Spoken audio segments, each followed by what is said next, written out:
There is a specific kind of humiliation that doesn't announce itself loudly. It doesn't slam doors or raise voices. It arrives quietly, in a smirk held a half second too long, in the way a room full of educated people look at someone they've already decided doesn't belong there.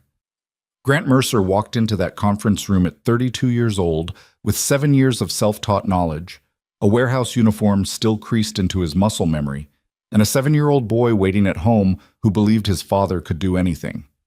He walked out 4 minutes later with nothing but the sound of laughter following him down the hall. What those executives didn't know, what CEO Elena Hart, sitting silently at the end of that table, had quietly noticed, was that the man they just dismissed would be the only person capable of saving everything they'd spent years building. If this story already has you hooked, hit that like button right now and drop a comment telling me what city you're watching from. I want to see how far this story travels. Stay with me until the end. You won't regret it. The alarm went off at 5:47 a.m., same as always, and Grant Mercer lay there for exactly 4 seconds before his brain caught up with his body. He didn't hit snooze. He hadn't hit snooze in 3 years, not since Owen started waking up at 6 and asking questions that required full sentences. The boy had an uncanny radar for whether his father was actually present or just physically in the room, and Grant had learned early that half-asleep answers got followed up with 15 minutes of skeptical follow-up questions that were somehow harder to dodge than the originals. He sat up, rolled his neck. The left side cracked twice. The same 2 spots every morning, a percussion section that had become so routine he barely noticed it anymore. The apartment was on the 4th floor of a building that had probably been considered decent in the late 90s and had since settled into a kind of tired dignity. The hallway carpet outside their door was faded to an indeterminate brown. The elevator worked maybe 60% of the time. The radiator in the bedroom made a sound like someone dragging furniture at 3 in the morning. But the windows in the living room faced east, and in the mornings the light came through clean and flat and honest, and Grant had decided years ago that this counted for something. He showered in 8 minutes, dressed, started coffee, pulled Owen's lunch ingredients from the refrigerator and began assembling them with the mechanical efficiency of a man who had performed this task so many times it no longer required conscious thought. Turkey on wheat. The crust cut off on 2 sides only, because Owen had recently decided that crust was acceptable on some sides, but not others, and Grant had not yet figured out the internal logic governing this rule, but had learned that violating it resulted in a lunch that came home uneaten. Apple slices, because Owen would eat an entire apple if it was cut, but would refuse to bite into a whole one, a preference Grant found baffling but had long since stopped questioning. A small bag of pretzels. A juice box. A folded piece of notebook paper with a drawing on it, because 3 months ago Grant had started tucking a small sketch into Owen's lunch, and the boy had started saving them in a shoebox under his bed, and this had become the kind of thing neither of them talked about, but both of them counted on. Today's drawing was a rocket ship, rough and fast, with a small figure visible in the window. Grant had labeled it Captain O in tiny block letters along the hull. He folded it, tucked it between the apple slices and the pretzels, and closed the lunchbox. Mas. Owen appeared at 6:04, dragging a stuffed elephant named Gerald by one worn ear, his hair pressed flat on one side and wild on the other in a way that defied gravity, in a manner Grant had genuinely never fully understood. Dad. Hey, buddy. Is today the day you have the interview? Grant paused with the coffee mug halfway to his mouth. Yeah, today's the day.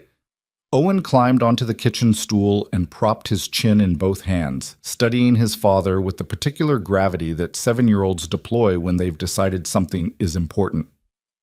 Are you nervous? A little. How nervous?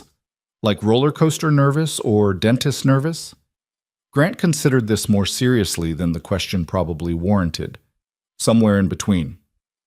Roller coaster nervous is okay, Owen said, with the confidence of someone delivering a verdict. That kind of nervous means it's exciting. Dentist nervous means something bad might actually happen. Where'd you hear that? I made it up. That's actually pretty smart. Owen shrugged, already reaching for the cereal box. I know. Grant watched him for a moment, the casual certainty of him, the absolute absence of self-doubt, and felt the familiar combination of pride and something that sat in his chest like a stone. This kid. This impossible, wonderful kid who had come into the world 4 weeks early during the worst year of Grant's life and had somehow managed to be the reason that year didn't break him completely. Owen's mother, Dana, had left when Owen was 18 months old. There had been no dramatic confrontation, no screaming fight, no single catastrophic moment. She had simply become someone who found motherhood and the life they'd built together less interesting than she'd anticipated. And she had left in stages, first emotionally, then physically. Until one morning, Grant woke up and she was gone, and Owen was in his crib calling out in that particular two-syllable cry that meant he was wet and hungry and wondering where everyone was. Grant had stood in the kitchen of their then apartment for a long time, holding a note that said, "I'm sorry, I can't do this," and he had thought about a lot of things.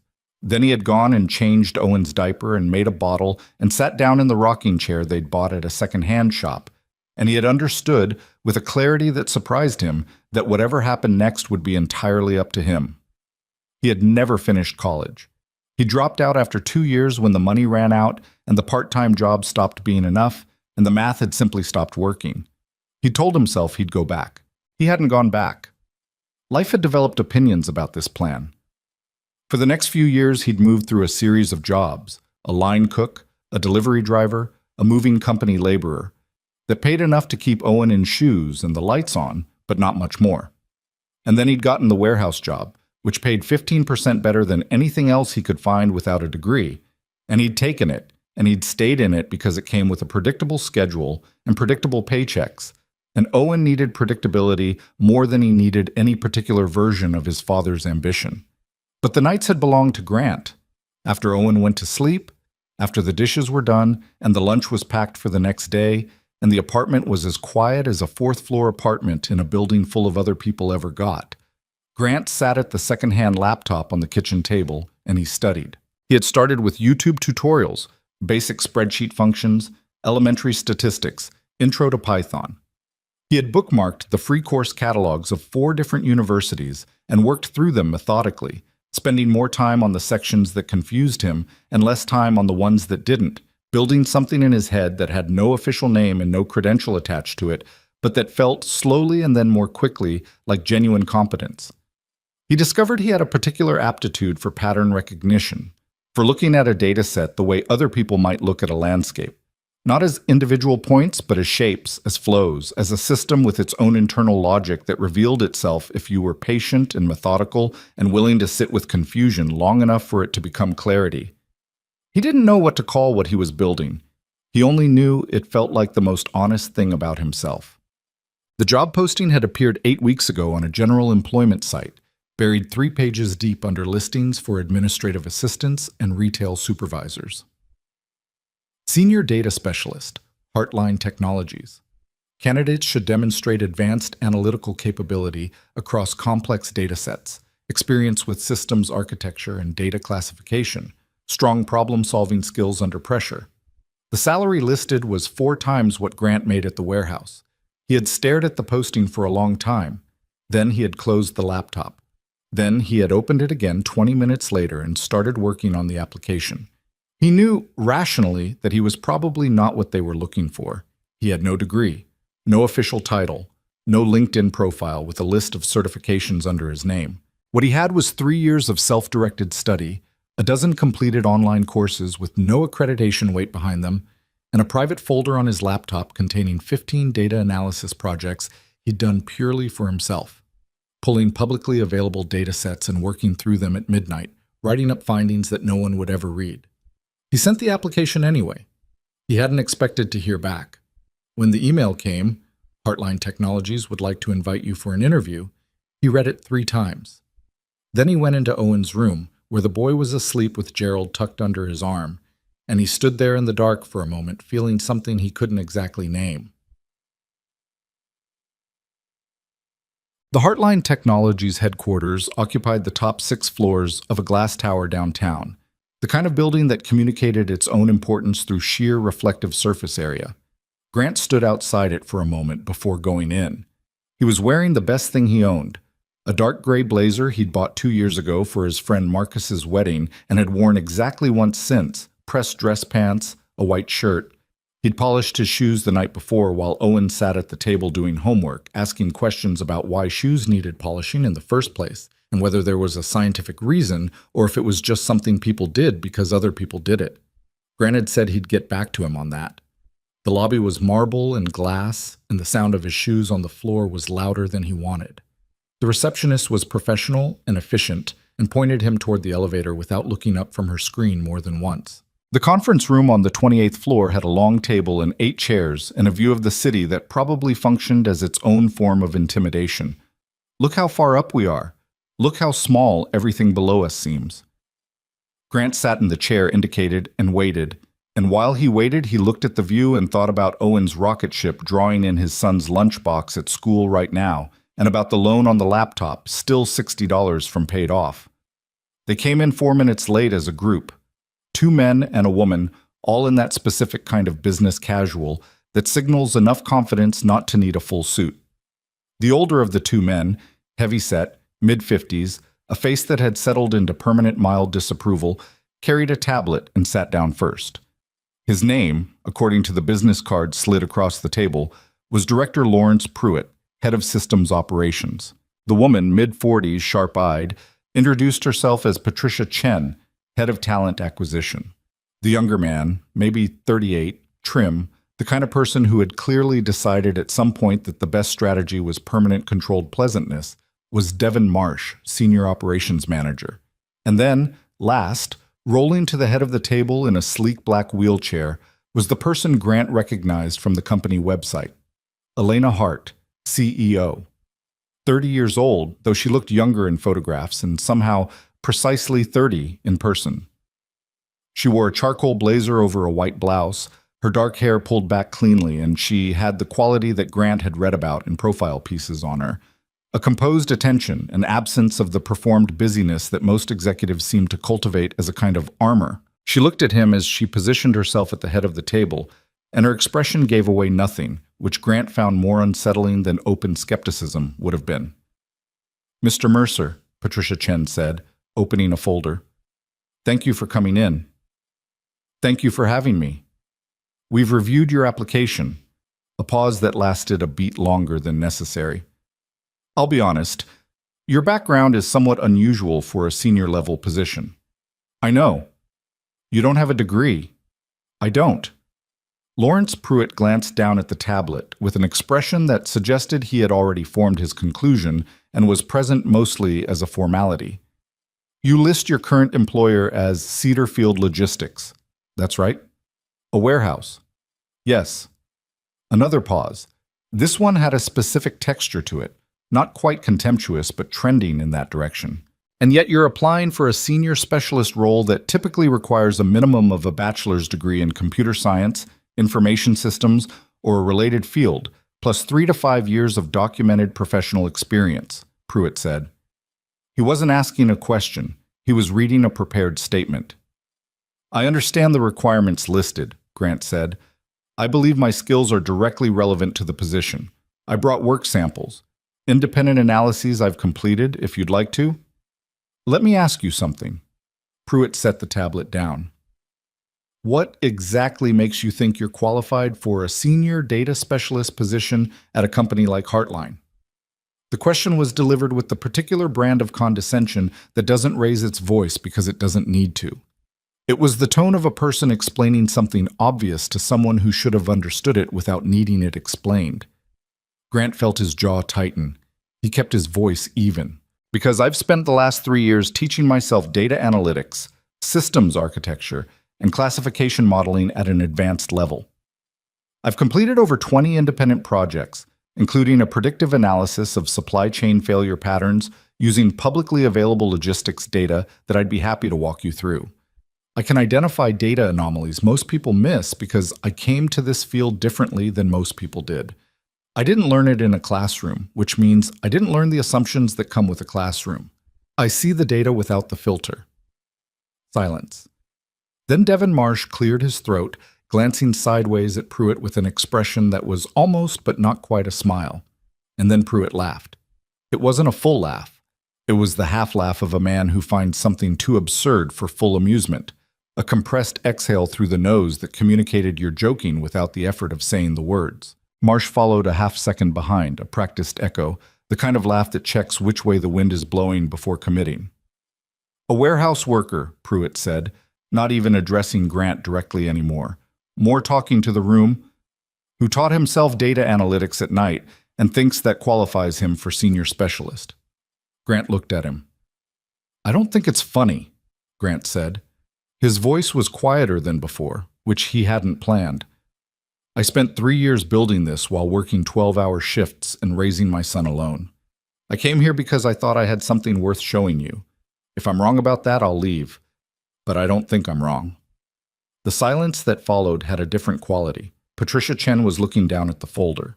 Pruitt had shifted in his chair, not quite embarrassed, not quite willing to be. Marsh had stopped smiling, and Elena Hart, who had not spoken a single word since sitting down, was looking at Grant with an expression he couldn't read. Not sympathy, not condescension, not the polite neutrality of someone waiting for a meeting to end. Something attentive, something that was taking in more than the surface. She said nothing. "I think we have what we need," Patricia Chen said, in the professionally warm tone of someone closing a door. "We'll be in touch." Grant stood. He gathered his folder of work samples, the folder nobody had asked to see, and he pushed in his chair and walked out of the conference room, and the sound of his own footsteps on the floor felt very loud in his own ears. And it was only when he was in the elevator, doors closed, that he let out the breath he'd been holding since Pruitt laughed. His hands, he noticed, were not shaking. He wasn't sure if that was strength or just numbness, but he decided to count it as strength because Owen was going to ask him how it went, and he needed to have an answer that wasn't terrible. The elevator opened into the lobby, and he walked out of the building into the flat autumn light, and the city moved around him at its ordinary pace, taxis and pedestrians and the ambient machinery of a place indifferent to individual disappointment, and he stood on the sidewalk for a moment and took inventory of himself. He was 32 years old. He had a warehouse shift starting in 4 hours. He had a son who would be off the school bus at 3:15 and who would want to hear about the roller coaster versus dentist's nervous assessment. He had a laptop with $60 still on the loan and 3 years of midnight studying behind him that had just been dismissed in under 4 minutes by a man who had never had to choose between ambition and rent. He started walking toward the subway. He did not let himself think, in that moment, about the CEO who had sat at the head of the table and watched him walk out without saying a word. He did not yet have a way to understand what her silence had meant, or hadn't meant. He filed it away in the same general folder as the rest of the morning, things that didn't go the way you hoped, and he walked. Owen was waiting on the front steps when Grant came home from his afternoon shift at 6:53. Still in his jacket, Gerald sitting beside him on the step with a kind of solemn moral support. "How'd it go?" he asked before Grant had reached the bottom of the stairs. Grant sat down beside him. The concrete was cold through his pants. "Honestly, not great." Owen processed this. Dentist nervous or roller coaster nervous? Definitely dentist. Owen was quiet for a moment. Then, "Did you show them your stuff, the analysis things?" "They didn't ask to see them." Another pause. "That's dumb," Owen said, with the flat certainty of a 7-year-old who has not yet learned to soften judgments. "Yeah," Grant said. "Maybe a little." "You're really good at the analysis things." "I know." "Did you tell them that?" "I tried." "Did they listen?" Grant looked at his son. At the serious face, the absolute conviction, the total absence of any framework that would allow for the possibility that the people in the room might be right about this. "Not really," he said. Owen frowned at Gerald, as if the elephant was responsible. Then he looked back up at Grant. "Did you find the rocket ship drawing?" Grant had forgotten about that for a moment and now remembered. "That was for your lunch. Did you—" "I saved it." Owen patted his jacket pocket. "Captain O had a good mission today. He went to Jupiter." "How was Jupiter?" "Cold and windy, but interesting." Owen stood up and picked up Gerald by the ear. "I'm hungry." "I know. Let's go up." "Dad?" "Yeah." "They're wrong." Grant looked at him. Owen was already heading up the stairs, Gerald swinging. "I know, buddy." He stood there for a moment longer on the cold concrete, looking at nothing in particular, and then he followed his son inside. That night, after Owen was asleep and the apartment was quiet, Grant sat at the kitchen table and opened the laptop and stared at the folder of analyses he'd brought to the interview and never shown anyone. He thought about Pruitt's laugh. He thought about Devon Marsh's quick checking echo of it. He thought about Patricia Chen's folder and her professional warmth, and the way she had said we'll be in touch in the exact tone people use when they mean something else entirely. And he thought, he couldn't stop himself, about Elena Hart, about the way she'd positioned herself at the head of a table full of people who were, without saying it directly, treating her as peripheral, consulting her presence while managing the actual discussion around her. About the fact that she had run this company for 2 years and built it into what it was, and sat there while her own senior director laughed at a candidate in a job interview. About the way she had looked at him when he said, "I don't think it's funny." He didn't know what that had meant. He closed the laptop and went to bed. The call came 9 days later. Grant was on a loading dock at the warehouse, annotating a shipment manifest, when his phone buzzed in his pocket. He glanced at the screen. Unknown number. City prefix. He stepped away from the dock. Grant Mercer. Mr. Mercer. A woman's voice, efficient and precise. This is Diane, executive assistant to Elena Hart at Heartline Technologies.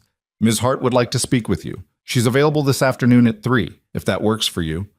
He stood there on the loading dock with the manifest in one hand and his phone in the other, and the sounds of the warehouse moving around him, forklifts, pallets, the PA system announcing dock assignments, and he said, "I'm sorry, I'm at work right now." "Did you say Elena Hart?" "That's correct." "The CEO?" "Yes." "About the data specialist position." "I'm not at liberty to say more than that she'd like to speak with you. Can I confirm 3 o'clock?" He worked out the math on his shift. He would need to swap the last 2 hours. "Yes," he said, 3 o'clock works." He stood on the dock for another moment after hanging up. Then he went to find his floor supervisor about the shift swap, and he was careful, very careful, not to let his face do anything particular about this, because he had been in the interview room 9 days ago, and he knew how that had gone, and he was not going to let himself build something on the possibility of a phone call that might mean nothing at all.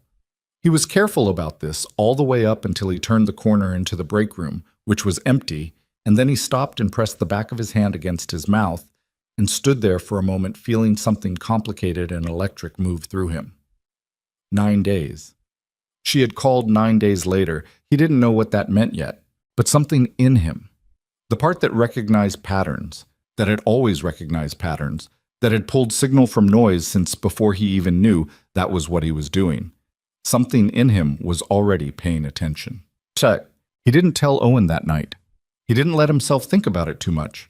Didn't open it up and examine it the way he wanted to, because he had done that before with things that turned out to be nothing, and the drop afterward was harder than the anticipation was worth. Instead, he helped Owen with a math worksheet, mixed fractions, which Owen approached with the same systematic skepticism he brought to most new information. And he cooked pasta with the jarred marinara sauce that Owen preferred to the homemade version for reasons Grant had decided were too irrational to interrogate, and he read 2 chapters of the book they were working through together before lights out. He sat on the edge of Owen's bed after the boy fell asleep, the way he sometimes did, not doing anything, just sitting there in the low light, listening to the easy rhythm of his son's breathing. He thought about the interview. He thought about the laugh. He thought about sitting in this same kitchen 3 years ago at 1 in the morning, a free online course on Python basics open on the laptop screen, Owen asleep in the next room, the radiator making its furniture-dragging sound, everything around him suggesting that this was what his life was, and him deciding anyway, stubborn, and probably a little stupid about it, to build something different inside the borders of that life. He thought about Elena Hart sitting at the head of that table, watching. He got up quietly and went back to the kitchen and made himself a cup of coffee he didn't need, and sat with it in the eastward-facing living room that got good light in the mornings. He would go to the meeting tomorrow. He would see what it was. He would not allow himself to want anything from it until he understood what it was. Outside, the city made its ordinary sounds. The radiator made its sound. Somewhere down the hall, someone's television was a low murmur through the wall. Grant sat with his coffee and the dark window and waited for morning and whatever morning would bring. He didn't sleep much, which he'd expected. What he hadn't expected was the quality of the wakefulness. Not anxious, not turning things over restless, but something quieter. Alert. The kind of attention his mind went to when it was working on something real, something that had actual shape and weight to it.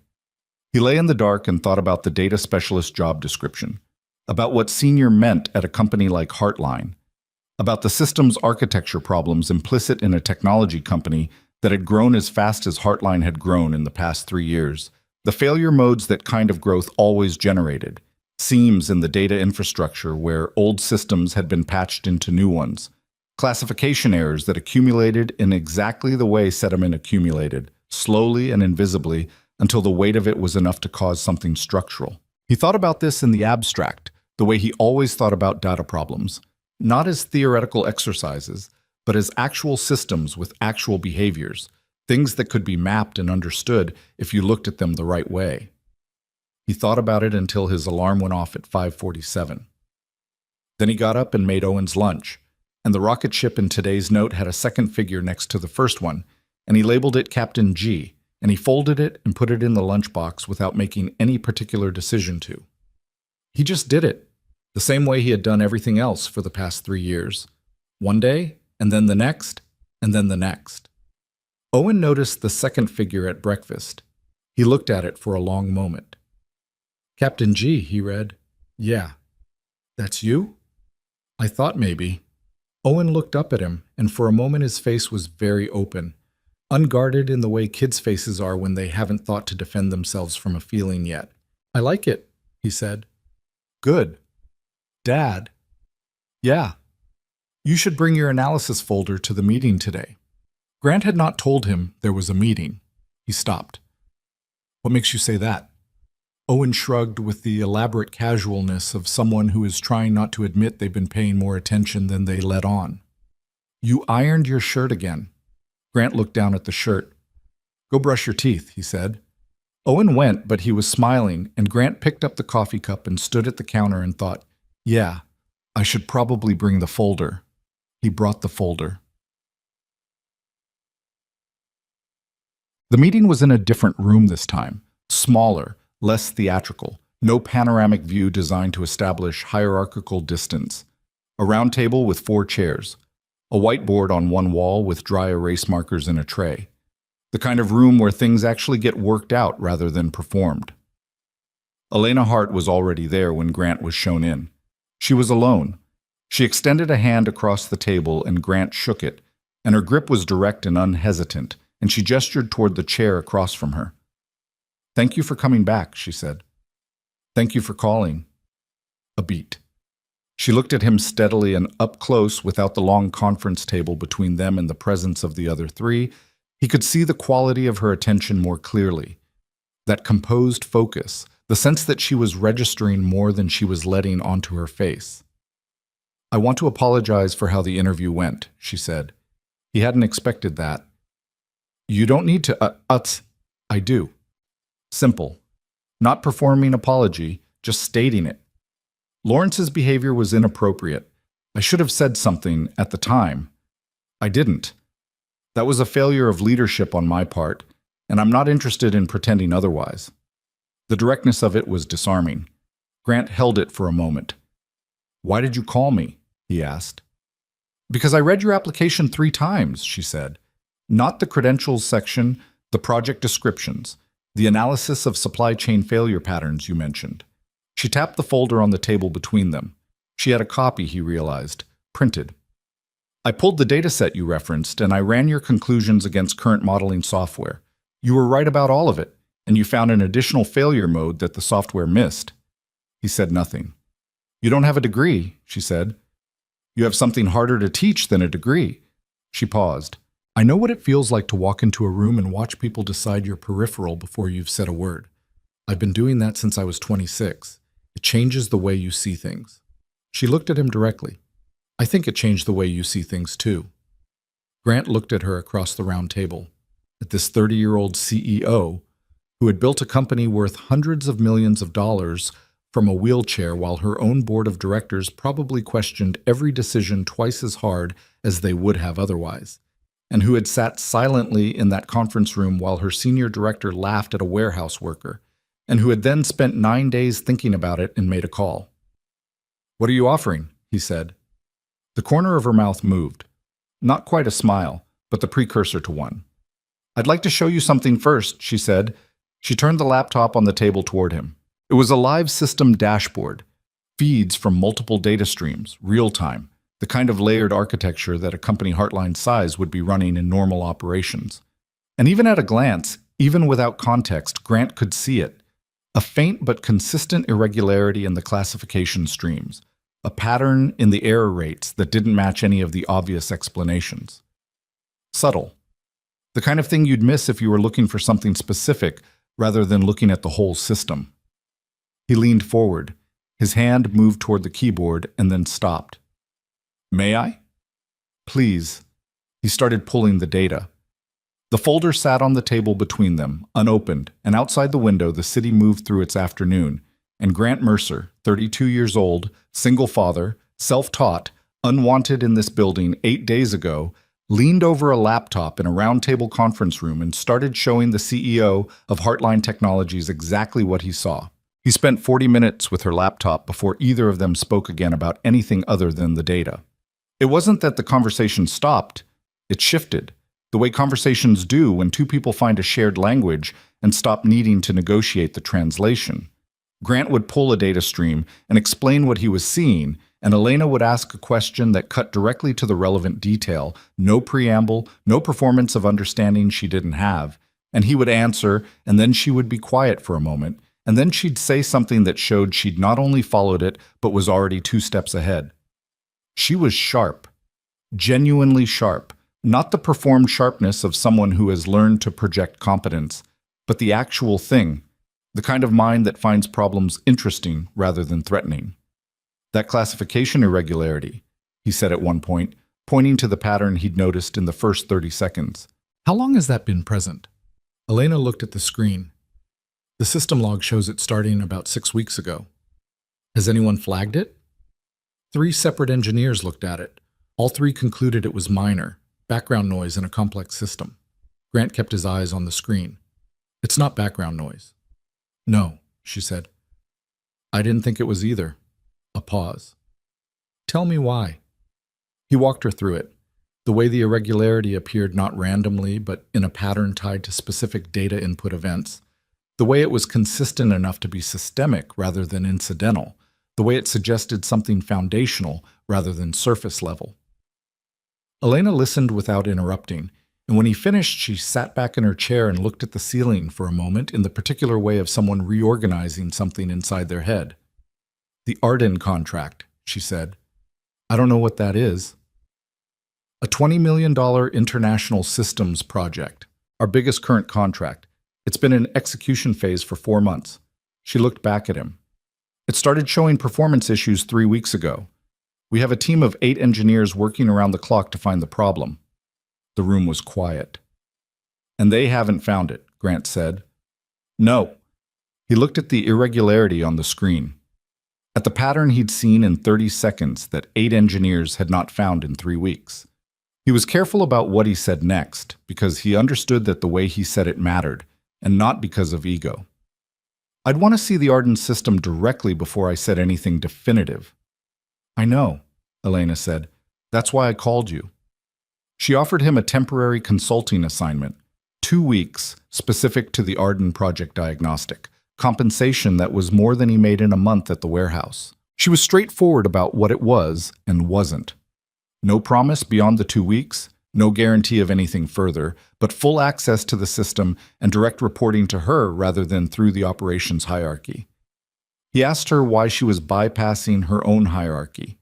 She was quiet for a moment. Then, "Because my own hierarchy spent 3 weeks not finding it." He thought about Owen, about the school pickup schedule, about the cost of short-notice childcare. He thought about the warehouse shift supervisor who had been reasonably good about flexibility so far but had limits, like everyone did. I need the hours to be workable around a school schedule, he said. My son is 7. I do pick up at 3:15 every day. That's not negotiable. It doesn't need to be negotiated, she said. I'll have Diane set up a flexible access arrangement. He looked at her. Just like that? I've been running a technology company for 2 years, Elena said, with a dryness that wasn't unfriendly. I understand how to accommodate a school pickup. He took the assignment. Done. He told Owen that night after dinner, keeping it simple. A temporary work project, a different kind of job for a couple of weeks. Owen asked if it was at the place with the interview, and Grant said yes, and Owen said, "The people who were wrong about you?" And Grant said, "Let's call it complicated." And Owen accepted this with the practical flexibility of a kid who had learned that adults sometimes needed a little room around the accuracy of their statements. "Will you still do pickup?" Owen asked. "Every day, same time." Owen nodded, satisfied, and went back to the drawing he was working on. A map of what appeared to be a planet with very specific geographic features, labeled in a combination of English and what Grant suspected was invented script. That night, at the kitchen table, long after Owen was asleep, Grant sat with the temporary access credentials Elena's assistant had sent and pulled up the Arden project system for the first time. He spent 3 hours with it. By midnight, he had confirmed what he suspected in Elena's office. The irregularity was not incidental. It was systemic. It was rooted somewhere deep in the classification architecture, and it was generating a cascade of small errors that were compounding over time in exactly the way a small crack in a foundation compounds. Invisibly, steadily, until the moment it doesn't. He wrote up 4 pages of notes. Not conclusions, observations. He had learned years ago that the distance between observation and conclusion was where most analytical errors lived. He closed the laptop at 12:40 and sat in the dark kitchen for a moment with the particular feeling he got when a problem started to become clear. Not satisfaction exactly, more like the specific tension of something coming into focus that wasn't yet focused, the sensation right before you see it. Whole. He went to bed. He dreamed about data streams, which he'd been told was unusual for someone who hadn't had a formal education in the field. He'd always thought this was backward. Data was just patterns, and his brain had been finding patterns since before he knew what to call it. Thought.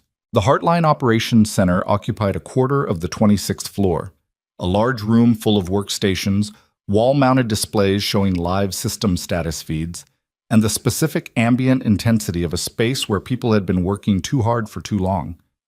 Empty coffee cups on desks. A whiteboard covered in equations someone had half erased and restarted in a different color. The particular institutional smell of recycled air and collective stress. Grant arrived at 8 on his first morning with his laptop bag and a coffee he'd made at home and found the room at about 70% capacity. Engineers hunched at screens, a cluster of 3 in the far corner having a conversation that from across the room had the cadence of an argument they'd been having for several days. A woman met him at the door. Mid-30s, dark-rimmed glasses, the look of someone running on 4 hours of sleep and functional anger. Her name badge said Ria Nair, systems lead. "You're the consultant," she said. "Grant Mercer." She looked at him, at his bag, his coffee, his absence of a company badge, with an expression that wasn't hostile exactly, but wasn't warm either. "Elena told me you'd be coming in. She said to give you full system access. I appreciate it. She didn't tell me why." Ria's voice had an edge to it that wasn't personal, but wasn't nothing either. "We have 8 experienced engineers who've been on this system for 3 weeks. I know. And she brought in a consultant. I know," Grant said again. She held his gaze for a moment. Then she seemed to make some internal decision about the productive use of her energy. "What do you need?" "A workstation and access to the full Arden data logs going back to project initiation. Raw logs, not the processed summary feeds." Ria blinked. "The raw logs are about 40 gigabytes. I know, that's what I need." Another assessment. Then she nodded once and led him to an empty workstation near the window, away from the main cluster of engineers. He was aware of being watched as he set up. Peripheral glances, the kind that stop just before you turn to catch them. He understood this. A stranger arriving with direct CEO access and asking for raw data was a specific kind of professional intrusion, and these were people who had been grinding themselves down on an unsolved problem, and the unspoken question in the room was, who does this guy think he is? He kept his head down and started pulling data. The first 3 days were difficult in ways that had nothing to do with the data itself. The engineering team was civil, professional even, but there was a wall there, the invisible partition that forms in any group that has spent long enough under pressure and developed its own internal logic about the problem they're working on. They had theories Grant didn't have access to, historical context he was still building, and 3 weeks of accumulated conviction about where the solution was and wasn't. He sat in on 2 team meetings and said almost nothing in either. He asked questions when he needed to clarify something and was answered accurately, if not warmly. He ate lunch at his workstation and left when he needed to for pickup, and came back after Owen was settled for the evening and worked in the kitchen until well past midnight. Owen noticed the new schedule. He was careful not to say anything directly about it. He'd learned, with the particular adaptability of a kid raised by someone operating at a permanent stretch, when to give his father room. But he was quieter in the evenings, and he started sitting at the table with his own stuff while Grant worked, rather than watching TV in the living room. And Grant didn't address this directly, but moved his laptop to face the kitchen so Owen was in his line of sight.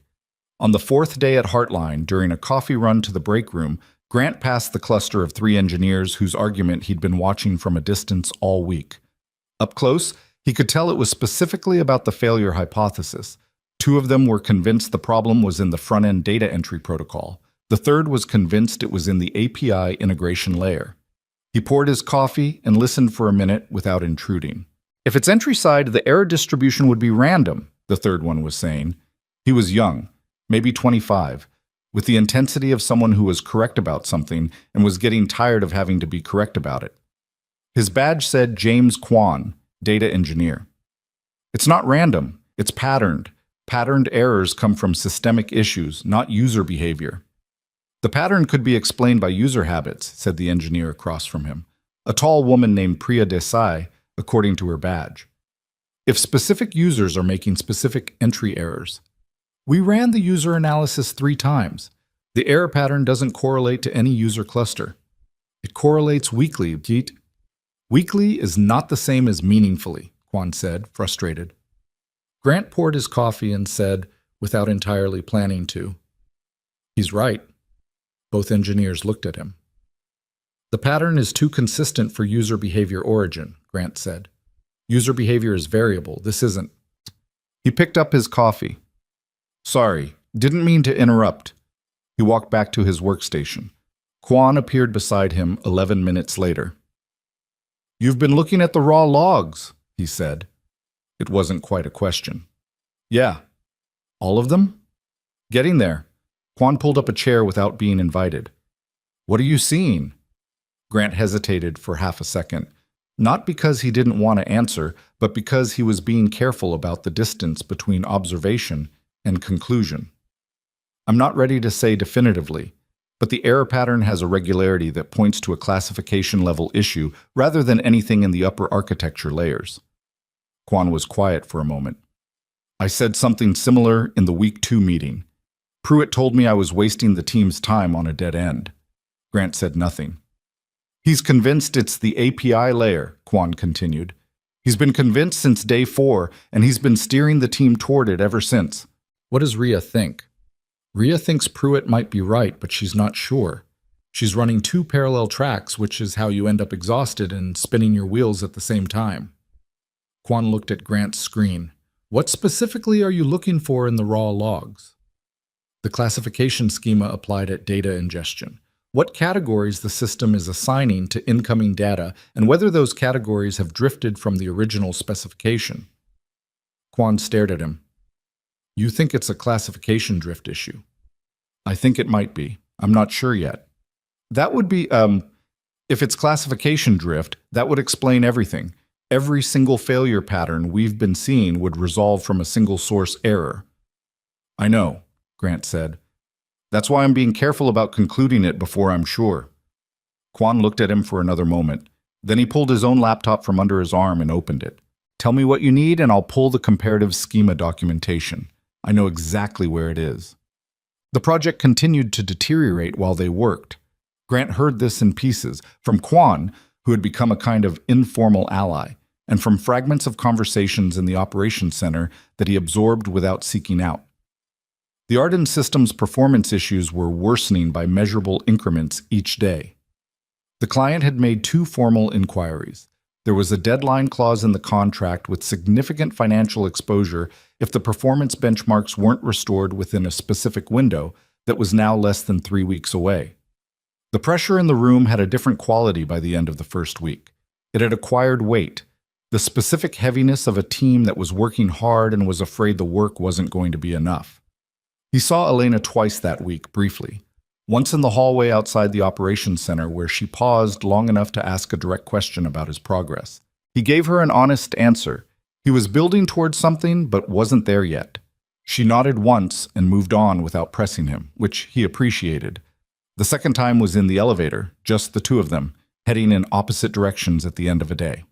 She looked tired, genuinely tired, not the managed tiredness of a public face, but the actual weight of a person carrying more than they should probably be carrying alone. "How are you doing?" she asked, and it was a real question, not a pleasantry. "I'm okay," he said. "How are you?" A pause, with the quality of someone deciding how honest to be. "I've had better months." The elevator opened at his floor. "We're close," he said. "I think we're close." She looked at him. "I believe you." He got out. He said. What he hadn't told her yet, what he hadn't told anyone yet, was that he'd found something 4 days in that he'd been sitting with since, turning it over, checking it from different angles the way you check a structure you think might be compromised before you tell anyone because you want to be sure. The classification schema. Heartline's Arden system ingested data from multiple external sources and classified it before routing it to the appropriate processing streams. The classification rules had been set at project initiation 8 months ago. And somewhere in the 4th month, those rules had drifted, not dramatically, not all at once, but incrementally, in small adjustments that had accumulated over time until the categories being applied to incoming data no longer matched the categories the downstream processing systems expected to receive. The data was going into the wrong boxes. Not all the data, maybe 15% of total volume. But it was the 15% that the critical performance functions depended on. It was the data that the system's most essential processes needed to function correctly. And it was being systematically misrouted, had been for weeks.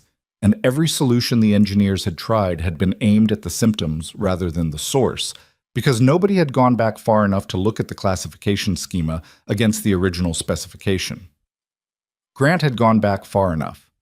He needed 1 more day to finish building the comparative map, the side-by-side documentation of what the schema was supposed to be versus what it had become, because he wanted to walk into that room with evidence, not just a theory, and he wanted the evidence to be complete.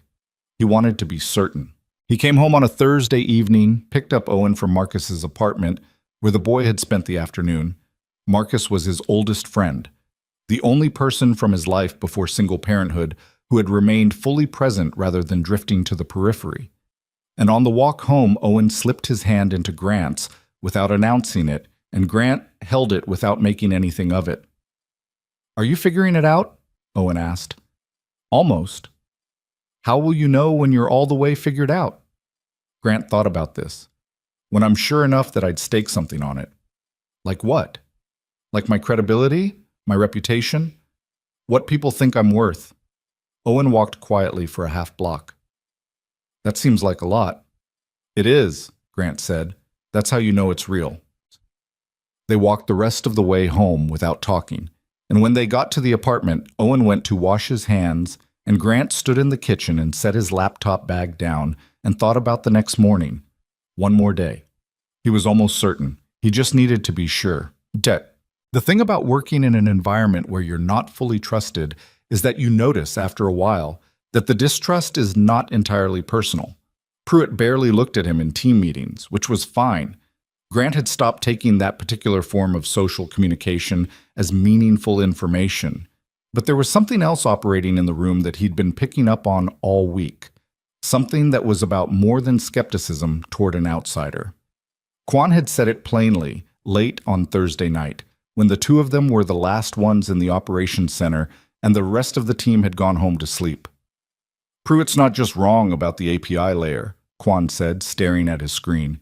He's invested in being right. There's a difference. Grant looked over. What do you mean? He told the executive team in week 1 that he'd identified the failure point. He told them it was the API integration. He's been building a case for that conclusion for 2 weeks. Quan pulled at the edge of a coffee cup that had been empty for an hour. If the actual problem turns out to be somewhere else, if it turns out to be something he didn't see and someone else found, that's not just an analytical error, that's a credibility problem. Grant thought about this.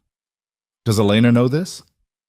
I don't know what Elena knows about Pruitt's internal positioning. I know she's under pressure from the board. I know the board has used the Arden situation to question her judgment twice in the last month. Quan paused. There are people in this company who would like to see her fail on this, not because the company failing is good for them, because she failing would open up certain conversations they've wanted to have. The operations center hummed around them with the ambient sound of running systems. Grant said nothing for a moment. You should know that, Quan said. Before you walk this finding into a room full of people, you should know what's operating. Grant appreciated the warning. He sat with it, set it aside, and went back to the comparative schema documentation. What he had found was what he had found. What other people wanted to be true was a separate matter entirely, and he had learned a long time ago. Sitting at a kitchen table at midnight in an apartment that needed new windows, with a kid asleep in the next room, that reality did not adjust itself to accommodate other people's preferences. The data was the data. He just needed one more day to prove it. He was at his workstation at 7:30 the following morning, 2 hours before the rest of the team arrived, and he worked with the focused economy of someone who knows exactly what they're looking for and where it is and just needs the time to document it properly. By 9:45, he had it. 61 specific instances of classification divergence, each one documented with the original specification alongside the current applied rule, each one cross-referenced to a downstream failure event in the Arden Systems performance log. The pattern was unambiguous. He sat back in his chair. He looked at it for a long moment, the shape of it on the screen, the way it resolved from complexity into simplicity, the way the entire tangled weeks of failure and frustration and exhausted engineering reduced to a single, fixable, foundational error. He thought about Owen's question, how will you know when you're all the way figured out? When I'm sure enough that I'd stake something on it. He was sure. He picked up his phone and sent a message to Elena Hart's direct line, the number she'd given him on his first day with the instruction to use it without ceremony if he had something. I need 15 minutes with you before this morning's team meeting. I found it. Her reply came back in under 2 minutes. My office. Now.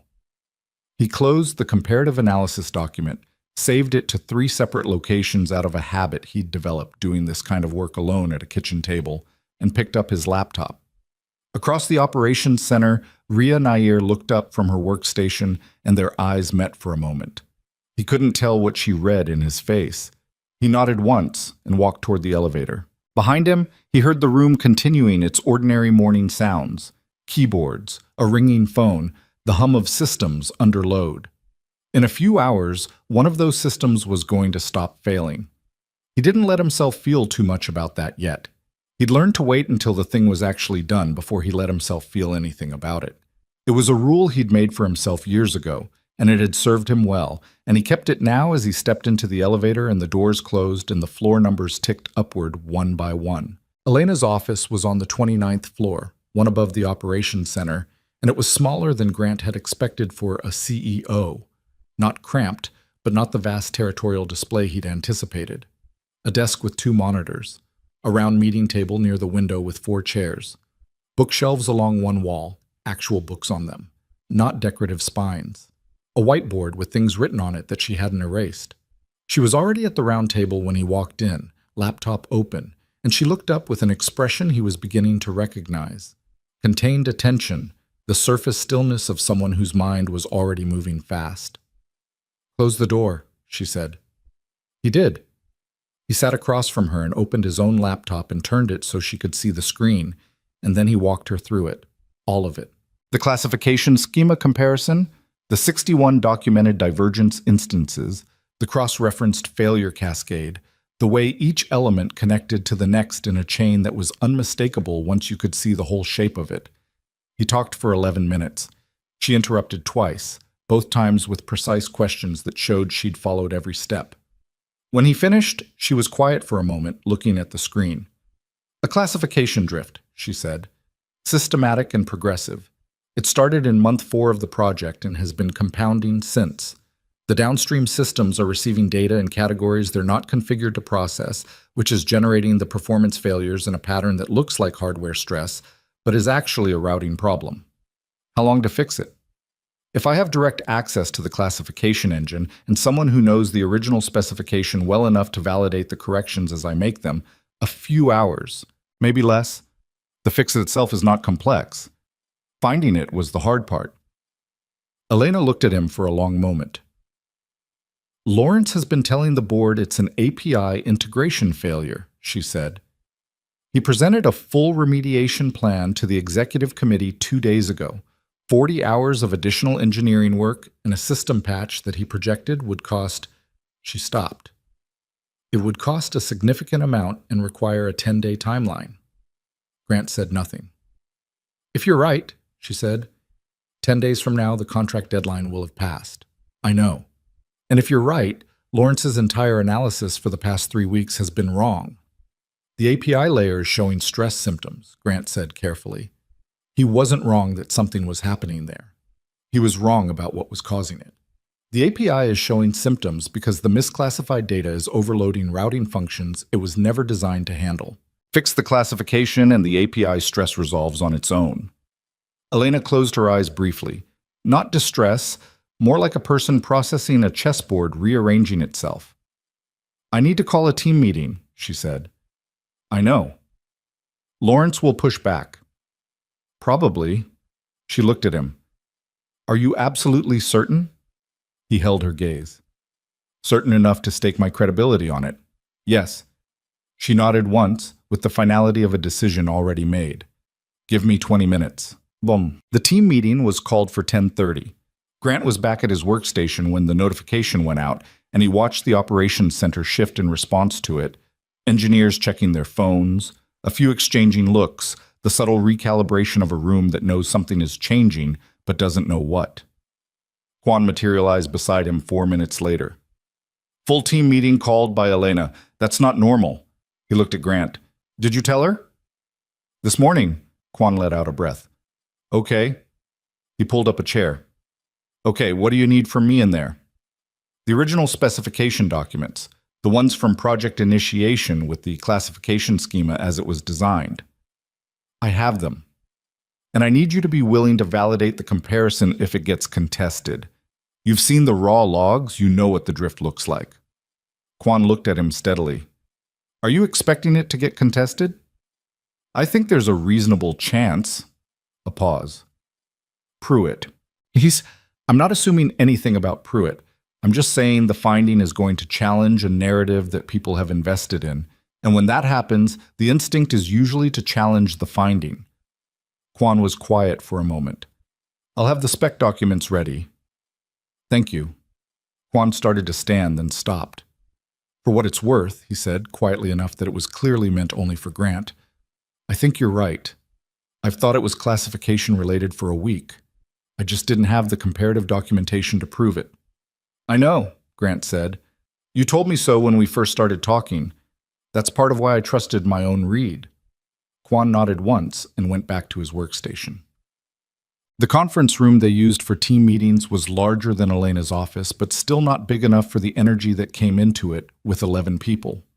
Engineers arranged themselves with the habitual geometry of a group that had been meeting in the same room under pressure for 3 weeks. Rhea near the head of the table, the senior engineers flanking her, Quan toward the middle, the 2 junior engineers at the far end who said the least and absorbed the most. Pruitt arrived 2 minutes before the meeting started, accompanied by Devin Marsh, who was not part of the engineering team and whose presence in the room therefore meant something specific about the nature of what was about to happen. Pruitt sat at the table with the settled authority of a man in his own house, and looked at Grant the way he had at the original interview. Not quite at him, more past him, with the peripheral acknowledgement you give to furniture. Elena came in last and positioned herself at the head of the table, and the room arranged itself around her. "Thank you for coming in on short notice," she said. "Grant has something to share. I'd ask that everyone let him finish before responding." She looked at Grant. "Go ahead." He'd set up the shared display before the meeting. His comparative analysis was already on the screen. He stood. He had given presentations exactly twice in his professional life, once to a shift supervisor about a logistics routing issue at the warehouse, once to his son about why eating dinner before dessert was non-negotiable. Neither had been particularly high stakes. This was different, and he knew it, and his body knew it, and he made the decision to acknowledge this to himself rather than pretend otherwise, because pretending otherwise was a form of attention splitting that would make him less effective. He was nervous. He was also correct. He let both things be true simultaneously. "The Arden system failure has a single source," he said. "It's in the data classification schema." He walked them through it. He had tightened the presentation since the version he'd shown Elena. More specific, more visual, the evidence sequenced so that each element built on the previous one in a logic that was hard to dispute at any individual step. He showed the original specification. He showed the current applied schema. He showed the divergence, category by category, instance by instance, with the documentation cross-referenced to actual failure events in the system log. He talked for 14 minutes. When he stopped, the room was quiet for about 3 seconds, which is a long time in a room full of engineers who have opinions. Then Pruitt said, "This is a very compelling presentation of a theory." Grant looked at him. "It's not a theory, it's documented evidence. It's documented correlation." Pruitt's voice was even, not aggressive, more like a professor correcting a student who has made a common error. "You've shown that the classification schema has drifted from specification. You've shown that this drift correlates temporally with the performance issues. Correlation is not causation." "The correlation is mechanistic," Grant said. "This isn't a statistical pattern. It's a direct functional relationship. The downstream systems are configured to process data in specific categories. They're receiving data in different categories. The failure is not correlation to the classification drift. It is the classification drift." "That's an assumption." "It's a logical inference from the system architecture." Based on, Pruitt picked up his tablet, made a show of consulting something on it. "Your review of the system logs, which you've been doing for how long? 10 days? 11. My team has been in this system for 3 weeks." "I know," Grant said. "And they've done excellent work on the API layer analysis. The API layer is under stress. That's a real finding. I'm saying the stress is a symptom rather than the source, and here's why." He moved to the next screen. "This is the API error log. These are the timestamps of the API failures." He moved to the next screen. "This is the classification error log. Every API failure is preceded by a classification error by an average of 47 seconds. Effect follows cause. The classification errors are generating conditions that the API layer can't handle, which is why the API failures look primary. They're secondary." Silence. Rhea Nair was leaning forward now, looking at the 2 logs side by side on the screen. "Can you run the timestamp correlation across the full 30-day log?" she said. "It's in the appendix, page 4. She found it. She looked at it for a long moment. Pruitt said, "Even if we accept the correlation as mechanistic, and I'm not accepting that, modifying the classification schema in a live system is extremely high risk. You're talking about changing foundational architecture while the system is actively processing the Arden contract data." "I'm talking about restoring the classification schema to its original specification," Grant said. "The original specification was tested and validated. We're not introducing something new. We're correcting a drift back to a known working state. Things change in 4 months. We don't know what other adaptations the system may have made. That's why I'm proposing we do it in a staged sequence," Grant said. "Correct the highest drift categories first. Monitor the downstream response for 2 hours before proceeding to the next stage. If anything unexpected occurs, we halt and reassess. The risk is manageable and significantly lower than the alternative, which is continuing on the API remediation path and missing the contract deadline." Another silence. Devin Marsh, who had been quiet throughout, looked at Pruitt with an expression that Grant couldn't entirely read. Not supportive, not dismissive. Waiting. Pruitt set his tablet down. When he spoke again, something in his tone had shifted, not in the direction of concession, but away from the measured professorial register and towards something that had more edge in it. "I'd like to understand something," he said. "You're a temporary consultant brought in outside the normal project structure. You've been here 11 days. You're now proposing a significant modification to a live critical system based on an analysis that my team of senior engineers has not validated." "I validated it," Quan said. Everyone looked at him. Quan was looking at his laptop screen, not Pruitt. "I looked at the raw logs with Grant 4 days ago. The classification drift is real. I should have said something then, but..." He stopped, continued. "I'm saying it now. He's right." The room held the weight of this for a moment. Pruitt looked at Quan with an expression that had moved past professional detachment into something cooler. "James," he said, in the tone reserved for employees who have said something that will be remembered. "Lawrence," Elena said. Not loud. Quiet, actually, but with a quality that stopped the room completely. "Let him finish." She was looking at Pruitt with an expression Grant had not seen on her face before. Not angry, not defensive. Something more still than either of those things, and more final. Pruitt looked at her. "Grant," Elena said, "if we proceed with your correction sequence, what do you need?" He named it: direct access to the classification engine, Quan with the original specification documents to validate each correction in real time, and a rollback protocol in place before they started so that if anything unexpected happened, they could restore the previous state immediately. "How long from start to completion?" "If nothing unexpected, 2 to 3 hours." She looked around the table. "Ria." Ria looked at her analysis on the screen for another moment, then she said, "The timestamp correlation is hard to argue with. I want to see it play out across the full log." She looked at Grant. "Give me 30 minutes to run my own verification on the appendix data." "Take whatever you need," Ria nodded. "If it holds, I think we should try it." Elena said, "Lawrence." Pruitt looked at her. There was something happening in his face, the specific interior negotiation of a person who has built a position and is now calculating the cost of defending it versus the cost of releasing it, and who does not love either option. "I have significant reservations," he said. "I understand," Elena said. "Your reservations are noted." She looked at Grant. 30 minutes. Then we proceed. Mott. Ria's verification took 22 minutes. She found 2 instances in the appendix data that she questioned and brought to Grant directly, standing at his workstation with her laptop, and they worked through both together, and at the end of it she said, "Okay," in the flat tone of someone whose skepticism has been satisfied, which was the only kind of satisfaction that mattered. They moved to the operations center at 11:53. The team arranged itself around the main workstation cluster with the specific organization of people preparing for something that could go well or badly and who are holding both possibilities in mind at the same time. Quan had the specification documents open on his screen. Ria had the rollback protocol set up and ready. 2 other engineers had monitoring dashboards pulled up on secondary screens to watch the system response in real time. Pruitt was in the room, standing near the back wall, and Marsh was beside him. Neither of them was at a workstation.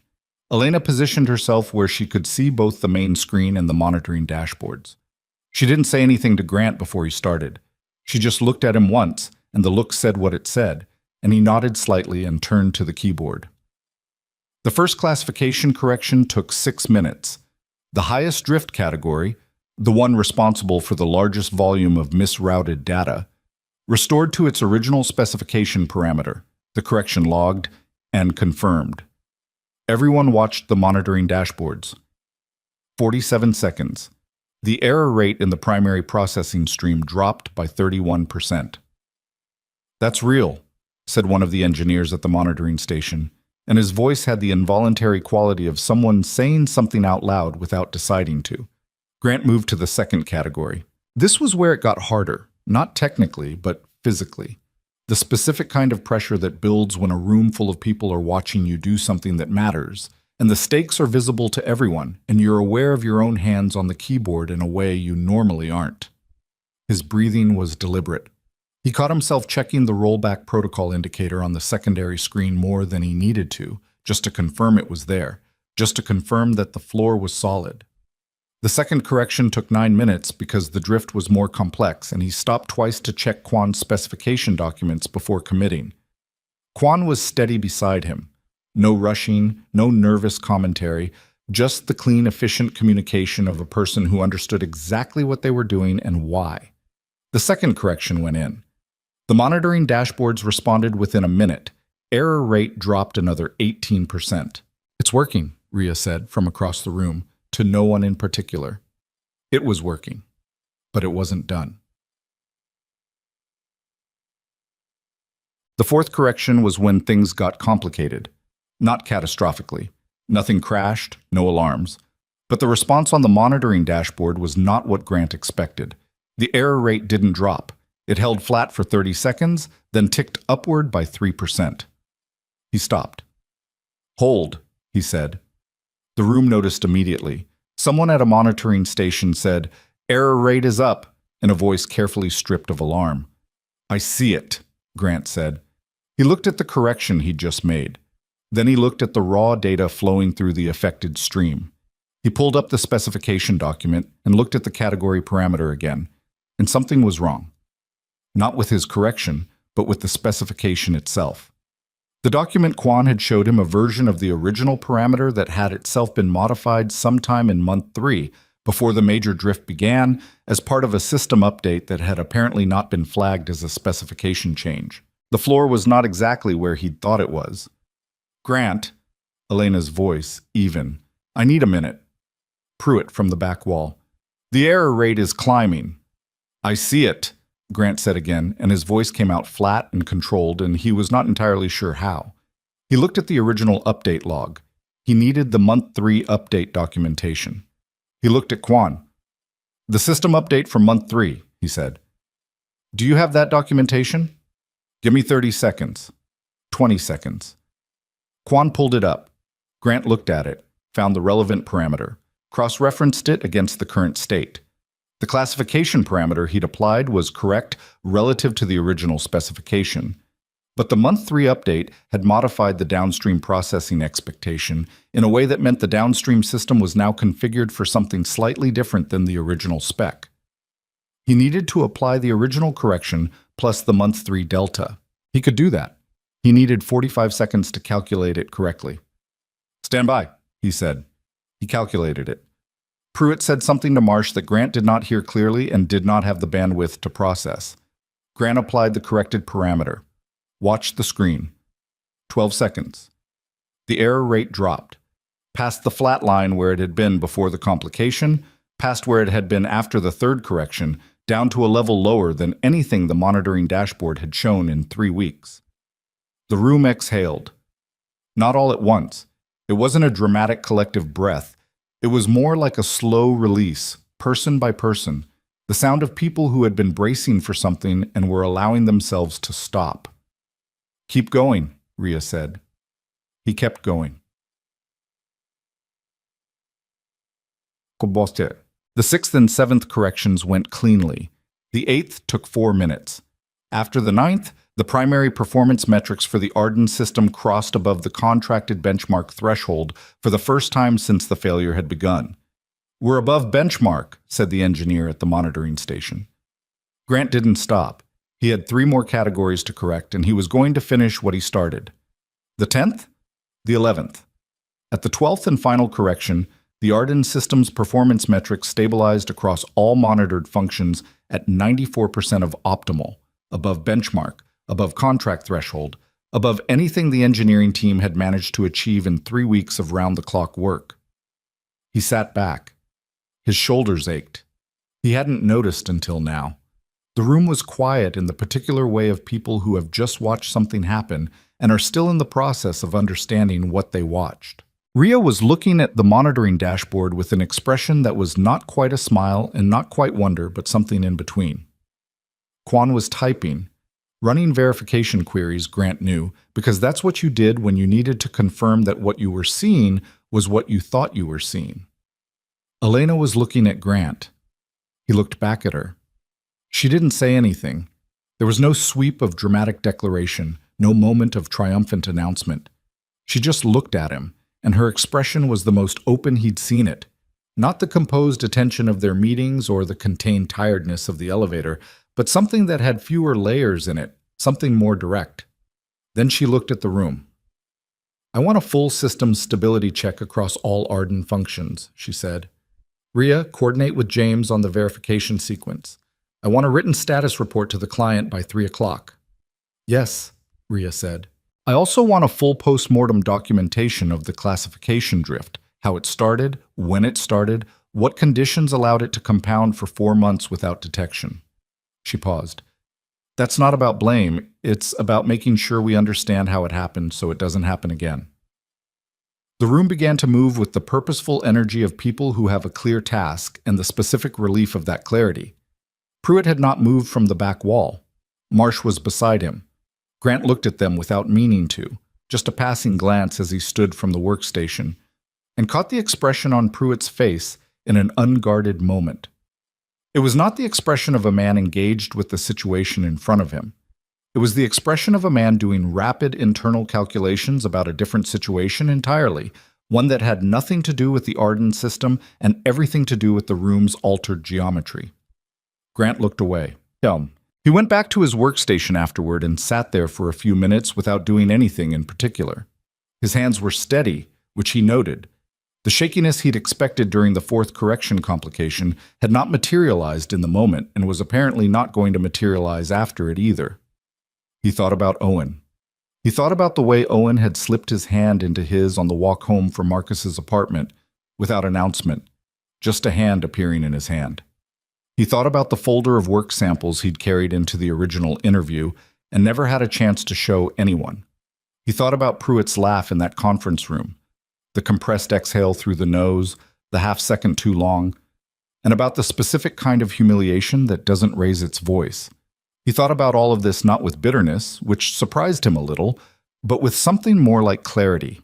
The recognition that things had a shape you sometimes couldn't see until you got to a high enough vantage point, and that the shape was not always cruel and was sometimes stranger and more interesting than you expected.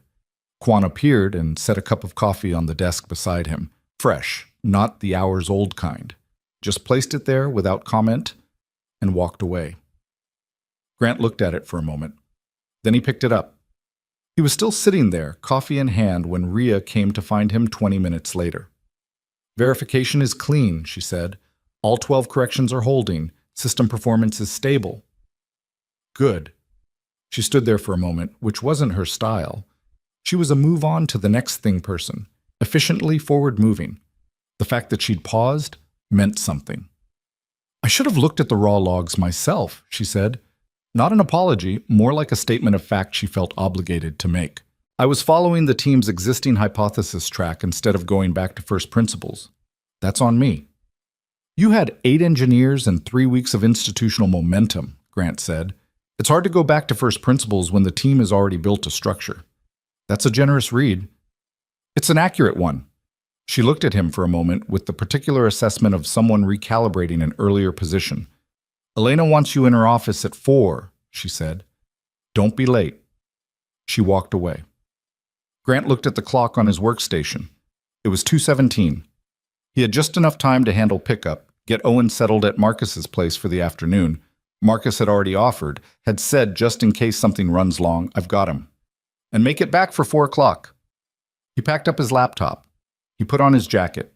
He walked through the operations center, which had settled into a high-functioning hum that was entirely different from the exhausted grinding tension of the past 2 weeks, and he nodded to Quan on his way past, and Quan gave him a small nod back that contained more acknowledgement than the gesture suggested. He took the elevator down. He walked out of the building into the afternoon light, and the city was doing its ordinary afternoon things. Traffic thickening toward the evening rush, the smell of someone's food cart 2 blocks down. A pair of pigeons with extremely strong opinions about a corner of sidewalk, and he stood on the pavement outside the glass tower for a moment. He had saved a $20 million contract. He had done it in 2 hours and 40 minutes. He had done it after 11 days of being treated as peripheral by most of the people in the building. He started walking toward the subway. He had a pickup to make. Owen was sitting on the front steps of Marcus's building with Gerald in a juice box when Grant came around the corner at 3:22, 7 minutes late, which almost never happened. "You're late," Owen said without accusation, more like a person confirming a data point. "I know, 7 minutes. 6.5. Owen stood up and tucked Gerald under his arm. "Marcus said you were probably saving the world." Marcus exaggerates. "Did you fix it?" Grant took the empty juice box from him and folded it in half the way Owen liked. "Yeah, we fixed it." Owen processed this while they walked. He had a way of receiving news, good or complicated, that involved a period of quiet during which his face did very little, followed by a question that revealed he'd been thinking about something adjacent to the obvious thing. "Were the people nice about it?" he asked. Grant looked at him. "What do you mean? Like, were they nice when you fixed it, or were they the same as before?" Grant thought about Ria's straight-faced acknowledgement at his workstation, about Kwan setting a cup of coffee down without ceremony, about Pruitt standing against the back wall doing calculations behind his eyes. "Some of them," he said. Owen nodded, unsurprised. "That's probably normal." "Probably." They walked another half block. Owen was kicking a bottle cap along the pavement with practiced consistency, keeping it moving without breaking stride, which was a skill he'd been developing for 2 weeks and which Grant had been pretending not to notice in order to preserve the boy's sense of independent accomplishment. "Dad?" "Yeah." "Are you going back tonight?" "I have a meeting at 4. Marcus said he'd keep you until—" "I know. He already told me." A pause. "Is it a good meeting or a complicated meeting?" Grant looked at his son. 7 years old, and already he'd developed a taxonomy of meetings based entirely on the quality of his father's silences in the hours surrounding them. "I'm not sure yet," Grant said honestly. Owen kicked the bottle cap a final time, sending it into the gutter with a satisfying skitter. "Okay," he said, and slipped his hand into Grant's for the last block to Marcus's door, and that was that. The 4th floor of the Heartline building had a different atmosphere at 3:58 in the afternoon than it had at any point in the previous 11 days. The tight, grinding pressure that had lived in the air of the operations center like a low-frequency hum was gone, replaced by something that wasn't exactly celebration. The work of verification and documentation and client communication was ongoing and demanding, but that had a different quality to it. People moved with purpose rather than desperation. The monitoring dashboard showed green across all Arden functions. Someone had written 94% and holding on the whiteboard in the break room, and underneath it in different handwriting, someone had added finally. Grant passed through without stopping and took the elevator to 29.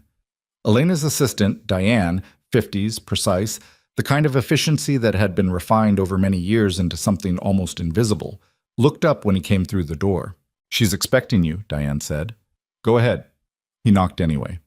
"Come in." Elena was at her desk this time rather than the round table, and she was finishing a phone call, holding up one finger to indicate 2 minutes. He sat in one of the chairs across from the desk and looked at the bookshelves while he waited. Actual titles, he noticed. A mix of technical texts and history, and a few novels, the kind of collection that said something real about the person, rather than a decorator's idea of what a CEO should be reading. She hung up and looked at him, and the quality of the silence had something different in it than any silence they'd shared before. Less transactional, more like two people who have been through something and are now sitting in what comes after. "The client called an hour ago," she said. "They've confirmed the performance metrics are restored. The contract is intact." "Good." "The board has been notified. I'll be doing a full briefing tomorrow." She paused. "I wanted to talk to you before any of that." "Okay." She folded her hands on the desk. It was a gesture he recognized from the interview, from their first roundtable meeting, and he'd come to understand it as her thinking posture, the physical arrangement she settled into when she was about to say something she'd been organizing for a while. "I want to know about you, Ed," she said. "Not your analysis of the Arden system.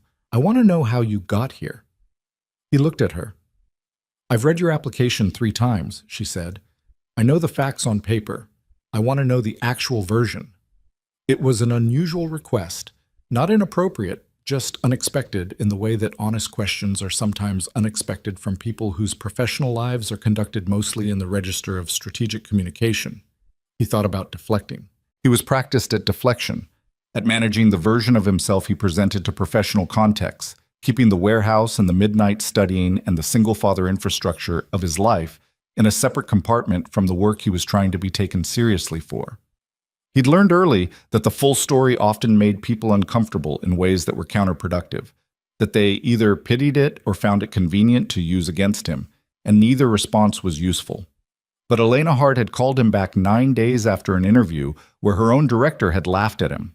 She had given him direct CEO access and bypassed her own hierarchy. She had sat in the operations center that morning and watched him work through a complication in real time without flinching, and when the dashboard showed green, she had not made it a performance. She had just looked at him with something that had fewer layers in it. He decided to answer the actual question. "I dropped out of college after 2 years," he said.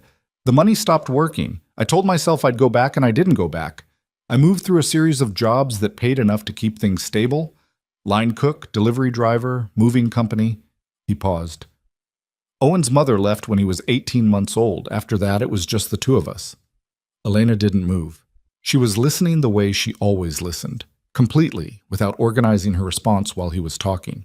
"I got the warehouse job because it paid better than anything else I could find, and it had a reliable schedule, and Owen needed reliability more than anything else." He looked at the desk. "I started teaching myself data analytics about 3 years ago, nights, after he was asleep. Online courses, free university content, working through problems on my own." He looked up. "I'd always been good at seeing patterns. I didn't know that was a thing, a specific professional skill, until I started reading about it. I just thought it was the way I thought." "It is a specific professional skill," Elena said. "A significant one. I know that now. What made you apply for the position here?" "I'd been applying for data roles for about a year and getting nowhere. The Heartline posting showed up and the salary was..." He stopped. "It was a number that would change what I could give Owen. Not dramatically, but enough. Better school options. Not having to do the math every month about whether the car repair goes on the card or gets deferred another few weeks." He paused. "I knew I probably wasn't what you were looking for. I applied anyway because not applying meant the answer was definitely no." The room was quiet for a moment. "When Lawrence laughed," Elena said, "you said you didn't think it was funny." "I didn't." "What did you think?" He considered the question. "I thought it was easy. Laughing at something because it doesn't fit the category you've already decided it belongs in. It's the least interesting response to anything." He looked at her. "I also thought it was a waste of everyone's time, including his." Something moved across Elena's expression, not quite a smile, but in that direction. "I should have said something in that room," she said. "You said something when you called me." She was quiet for a moment. "I've been in rooms where people decided what I was worth before I spoke. You get good at reading the specific quality of that, the way attention shifts away from you before you've finished a sentence." She looked at him steadily. "I watched it happen to you, and I recognized it, and I said nothing, and that's not something I'm proud of." Grant held this. He didn't dismiss it. That would have been its own form of dishonesty. But he didn't want to make her carry more of it than was useful. "You called 9 days later," he said. "I think that counts." She looked at him. "It counts for something. I'm not sure it counts for enough." He didn't argue. She was entitled to her own accounting. What happened next took him by surprise, though in retrospect it shouldn't have. She opened a folder on her desk, actual paper, he noticed, in a building full of screens, and slid it across to him. "I'd like to offer you a permanent position," she said. He looked at the folder, didn't open it yet. "Senior Data Specialist," she said, "the role you applied for, with some modifications to the scope based on what I've seen in the past 11 days. He looked at her. "What modifications?" "The original posting was for a specialist who would work within the existing systems architecture team. What I'm now thinking is something with broader scope, cross-functional access, direct reporting to me rather than through the operations hierarchy, involvement in system design decisions rather than just maintenance and diagnostics. He processed this. That's a different role. Yes. Why? She looked at him with the directness that was, he'd come to understand, her most consistent quality. Because what you did this morning wasn't specialist work. You came into a system that 8 experienced engineers had been working on for 3 weeks. You identified a failure mode they missed, you built the case for it from scratch, and you corrected it in under 3 hours. That's not a specialist skill set. That's a diagnostic and architectural skill set, and I'd be wasting it if I put you in a role that's primarily about maintenance. He looked at the folder again. He opened it. The salary figure was on the second page. He looked at it for a moment without expression, which took some effort. It was more than he'd imagined asking for, more than the original posting had listed. It was the kind of number that meant Owen's school options opened up, that the car repair stopped being a monthly calculation, that the second-hand laptop got replaced with something that didn't freeze when he ran large data sets, that the $400 emergency fund that had been his entire financial buffer for 3 years became something that could actually grow. It was the kind of number that meant he could stop doing the math. He set the folder down. I have conditions, he said. Elena nodded once. Tell me. Pickup is at 3:15 every day. That is not a flexible boundary. Already accommodated in the role structure. The position is results-based, not hours-based. You manage your own schedule as long as the work gets done. If Owen is sick, I'm not available. A fever, a school call, a bad day, whatever it is. He comes first. Understood. I want it in the employment agreement, not as a verbal understanding. She held his gaze. I'll have legal draft specific language. You review it before you sign anything. He nodded. He looked at the folder again, then back at her. Why direct report to you? He said. That's going to create friction with your operations leadership. Elena was quiet for a moment. Lawrence Pruitt submitted a request this afternoon to review the post-mortem documentation before it goes to the board. Grant said nothing. He wants the opportunity to provide context around the API layer analysis before the board sees the full timeline. She said this without particular inflection, neither editorializing nor defending. What did you tell him? I told him the post-mortem would go to the board as documented. That context was welcome in the accompanying materials, but would not alter the factual record. A pause. He's a capable operations director. He's been at this company for 6 years. But he made a decision 3 weeks ago that cost this company significant time and risk exposure. And he made a secondary decision this morning to position himself against a correct finding rather than evaluate it on the merits. She looked at Grant. I'm not interested in rewarding that pattern with structural access to someone whose primary value is their independence of analysis. Grant thought about Kwan's warning in the operations center the week before. There are people in this company who would like to see her fail on this. He thought about Pruitt against the back wall, doing his calculations. He's going to make this difficult, Grant said. Probably. For both of us. Yes. She said it simply, without drama. Is that a problem for you? He thought about it honestly. He thought about the last 3 years of doing everything the hard way. Every door opened by force of will rather than by any particular door-opening apparatus working in his favor. He thought about being laughed out of this building 6 weeks ago, and about sitting in the kitchen at midnight anyway, building something that turned out to be real. No, he said. I've been dealing with difficult for a while. The corner of her mouth moved. I know. That's one of the reasons I'm asking. He didn't say yes that afternoon. He told her he needed 24 hours, which was true, and she told him she respected that, which he believed. He took the folder with him and rode the elevator down and walked out into the early evening, the city shifting into its after-work mode, the light lower and more horizontal, the streets thickening with the particular density of people who are done with one part of their day and in transit to the next. He picked up Owen from Marcus's apartment. Marcus answered the door in a flour-dusted apron, which meant he'd been cooking. Marcus cooked when he was thinking about something, a habit so consistent that Grant had learned to read Marcus's emotional state by the complexity of whatever he was making. You're making something with pastry, Grant said. Lamb stew and biscuits. Marcus looked at him. You look different. I'm the same. You look like something happened. Something happened. Marcus glanced back into the apartment where Owen was visible at the kitchen table, working on something. Good something or complicated something? Both. Marcus looked at him for a long moment with the particular attention of a person who has known you through multiple versions of yourself and can read the specific weight you're carrying. Come for dinner, he said. Both of you. Grant almost said no. He had the folder in his bag and he wanted to sit with it. But Owen had looked up from the table and was already watching him with the focused patience of a kid who had learned when to wait and when to ask, and Marcus was already stepping back to let them in. And the smell of the stew was real and warm, and Grant had eaten a sandwich at his workstation 6 hours ago. Okay, he said. Over dinner, Owen eating with the focused efficiency of a hungry child, Marcus asking questions he phrased carefully to avoid seeming like he was asking what he was actually asking. Grant gave a version of the day that was true without being exhaustive. He talked about the system correction.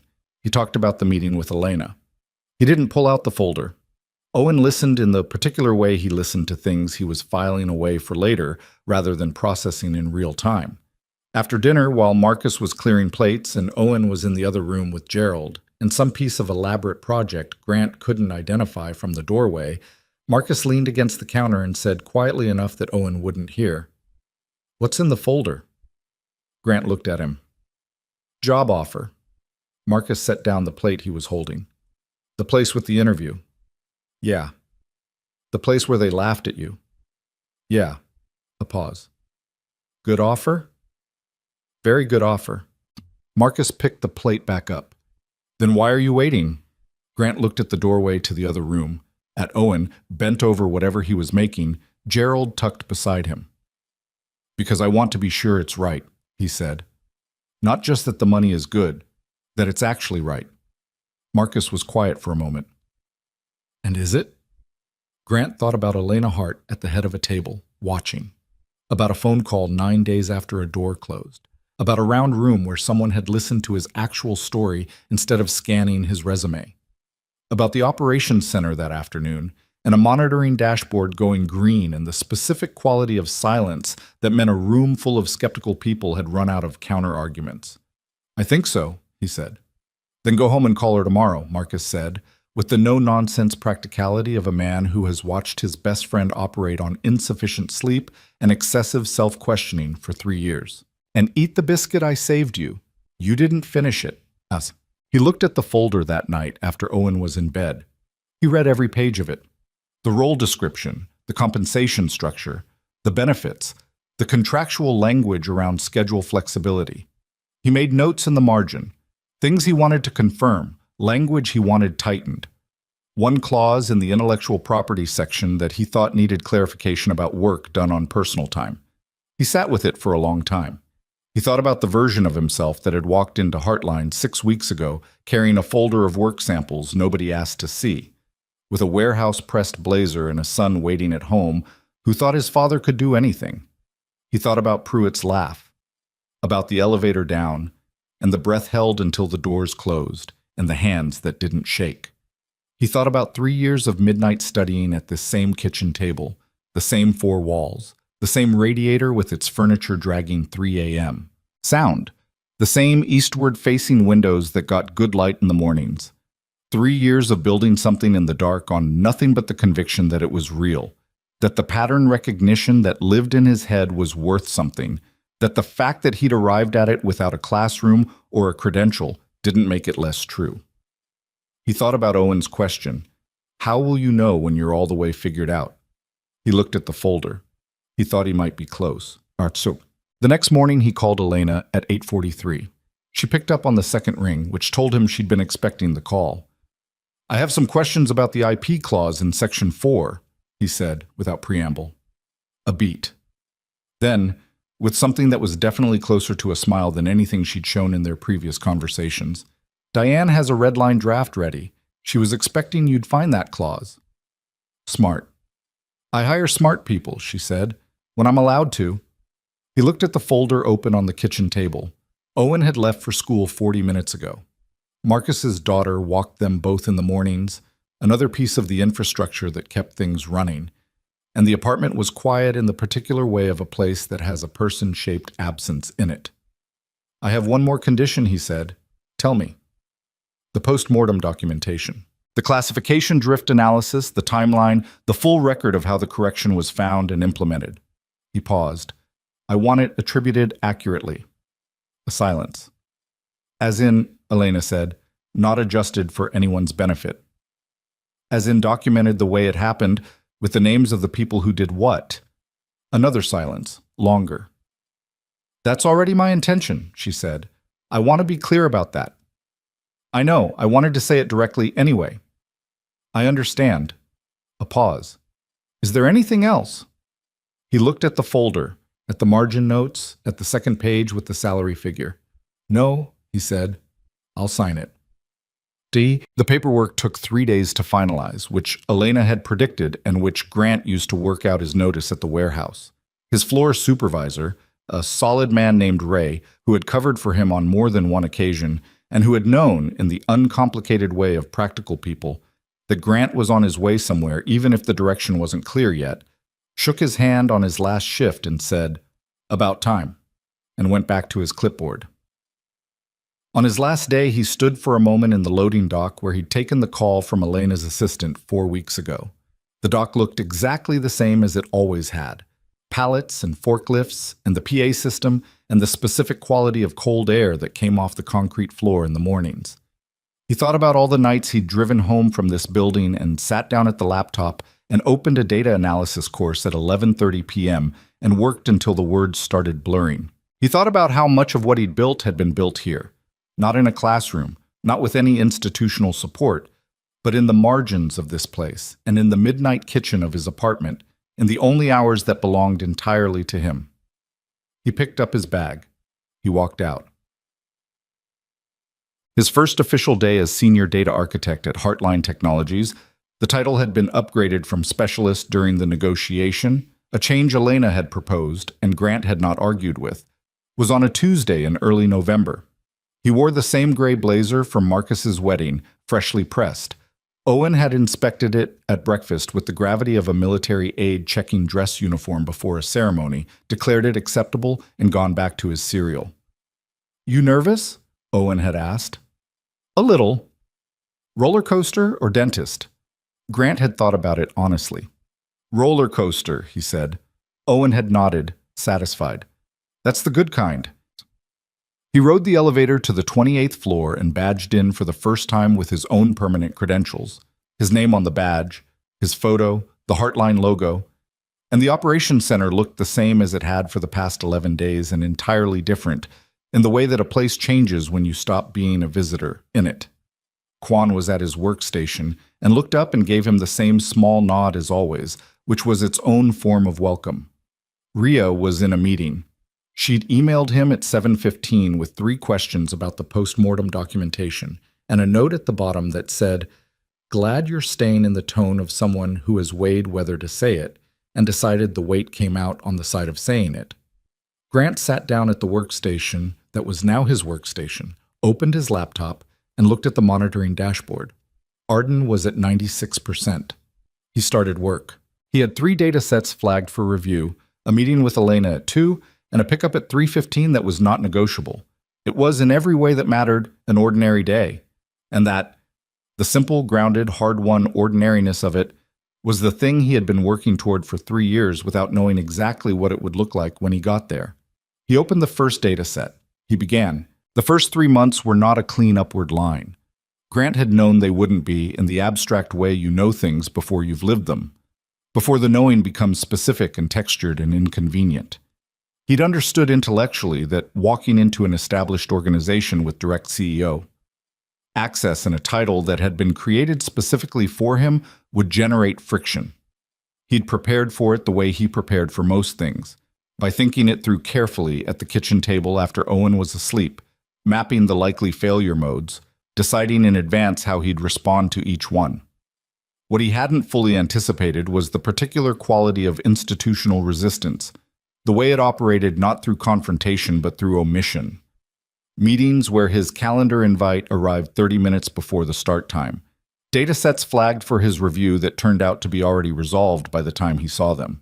A project scoping discussion that happened in a hallway conversation between 3 senior engineers and then materialized as a completed decision in his inbox the following morning. None of it was provable. None of it was the kind of thing you could bring to anyone with documentation and say, "This is happening."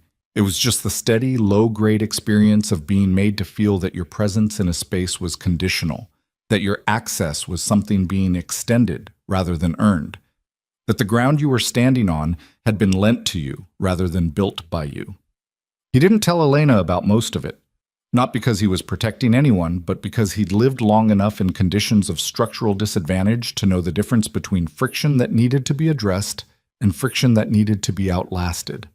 He filed the former category. He absorbed the latter and kept working. Juan saw it. They'd fallen into a working rhythm over the weeks.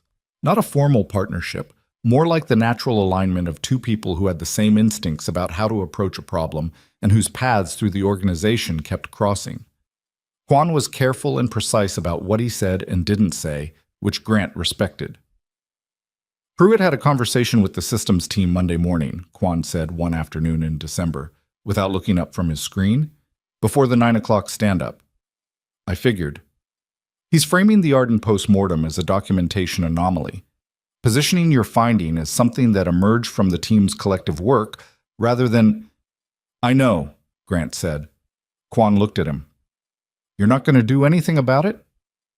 The board received the documented record. Elena signed off on the attribution. What Pruitt tells his team in hallway conversations doesn't change the record. It changes the story people tell. "People tell whatever story they want," Grant said. "That's always been true. It's not a solvable problem." Juan was quiet for a moment. "You're less bothered by this than I would be." Grant thought about it honestly. "I'm bothered by it," he said. "I'm just not surprised by it. There's a difference." He went back to his dataset. Juan went back to his. What Grant didn't say, didn't have the words for yet, though the shape of it was forming, was that he had spent 32 years being underestimated by systems that were not designed with him in mind, and the underestimation had never stopped him. And there was something almost clarifying about watching it continue in a new context with better furniture. The mechanism was the same. The response was the same. He put his head down and he worked, and the work was real, and the real work accumulated. Elena knew more than she said, which he suspected and confirmed in a conversation in early December when she asked him, with characteristic directness, how he was finding the internal dynamics. He was honest with her in the same proportion she had been honest with him, which was to say considerably. "There's a coordinated effort to reframe the Arden narrative," he said. "Nothing I can document. Lots of things I can observe." She was quiet for a moment. "Lawrence has been with this company a long time." "I know. Institutional knowledge has real value." "I know that too." He looked at her. "I'm not asking you to do anything about it." "I know you're not. I'm thinking out loud." She looked at the whiteboard on her office wall, still covered in things she hadn't erased, though the specific things had changed since his first visit. He's also made 3 analytical errors in the past 60 days that his team covered for rather than surfaced. I'm monitoring it. "That's your call." "Yes," she said. "It is." A pause. "I wanted you to know I'm not unaware." He looked at her across the round table. She was tired in the way she was often tired, the managed, functional tiredness of someone who was carrying more than one person's worth of responsibility and had gotten good at not letting it show all the way to the surface. He'd noticed, over the months, the specific pressures she was under that had nothing to do with the Arden contract or the engineering team or Lawrence Pruitt, the board dynamics, the quiet, ongoing negotiation around her leadership, the meetings where her decisions were questioned with a particular persistence that had a specific texture to it, a texture he recognized from other contexts. "Are you okay?" he asked, with the same genuine intention she'd used when she'd asked him the same thing in an elevator 3 months ago. She looked at him, and for a moment her face did something it rarely did. Let the question land rather than managing it. "Some days," she said. "Not every day." He nodded. He didn't try to fix it because it wasn't fixable in this room or this conversation, and she would have seen through the attempt anyway. "Same," he said. She almost smiled. That's somewhat reassuring. The project that changed things started in January, and it started because Grant couldn't sleep. He'd been looking, in his peripheral hours, the late evenings after Owen went to bed, the early mornings before the alarm, at Heartline's hiring patterns. Not because anyone had asked him to, because it was the kind of thing his mind did when it had data available to it.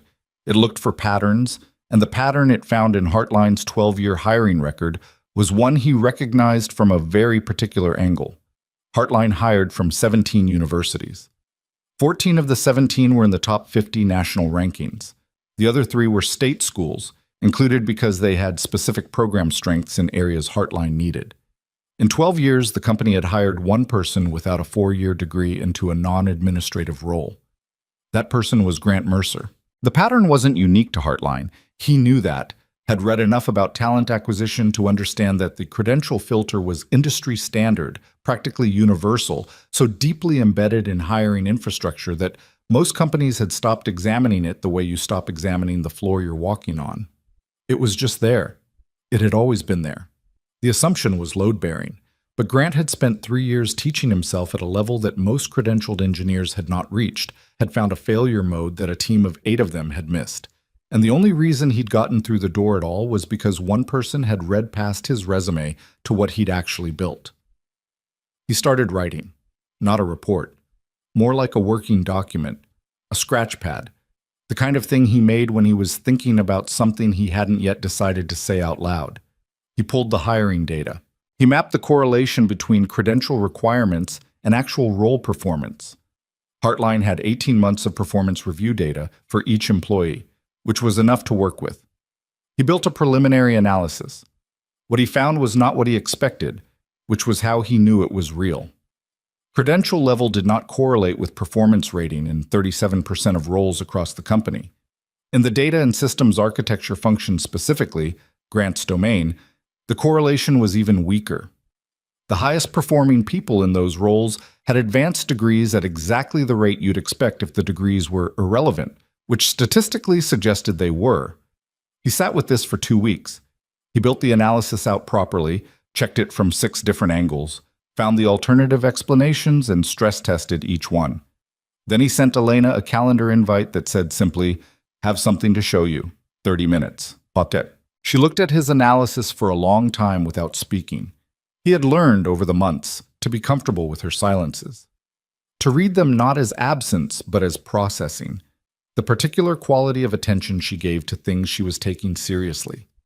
This silence had more weight in it than most. "You built this on your own time," she said finally. "Yes." "Why?" He looked at the window. The January light was flat and gray, and the city below had the muted quality of a winter morning. "Because I know what it costs," he said. "Specifically, not abstractly. I know what it costs to have built something real and not be able to show it to anyone who can do anything with it. The credential filter doesn't just screen out unqualified people. It screens out qualified people who arrived at their qualification differently." He paused. "I was one of them. There are more." She looked at the analysis again.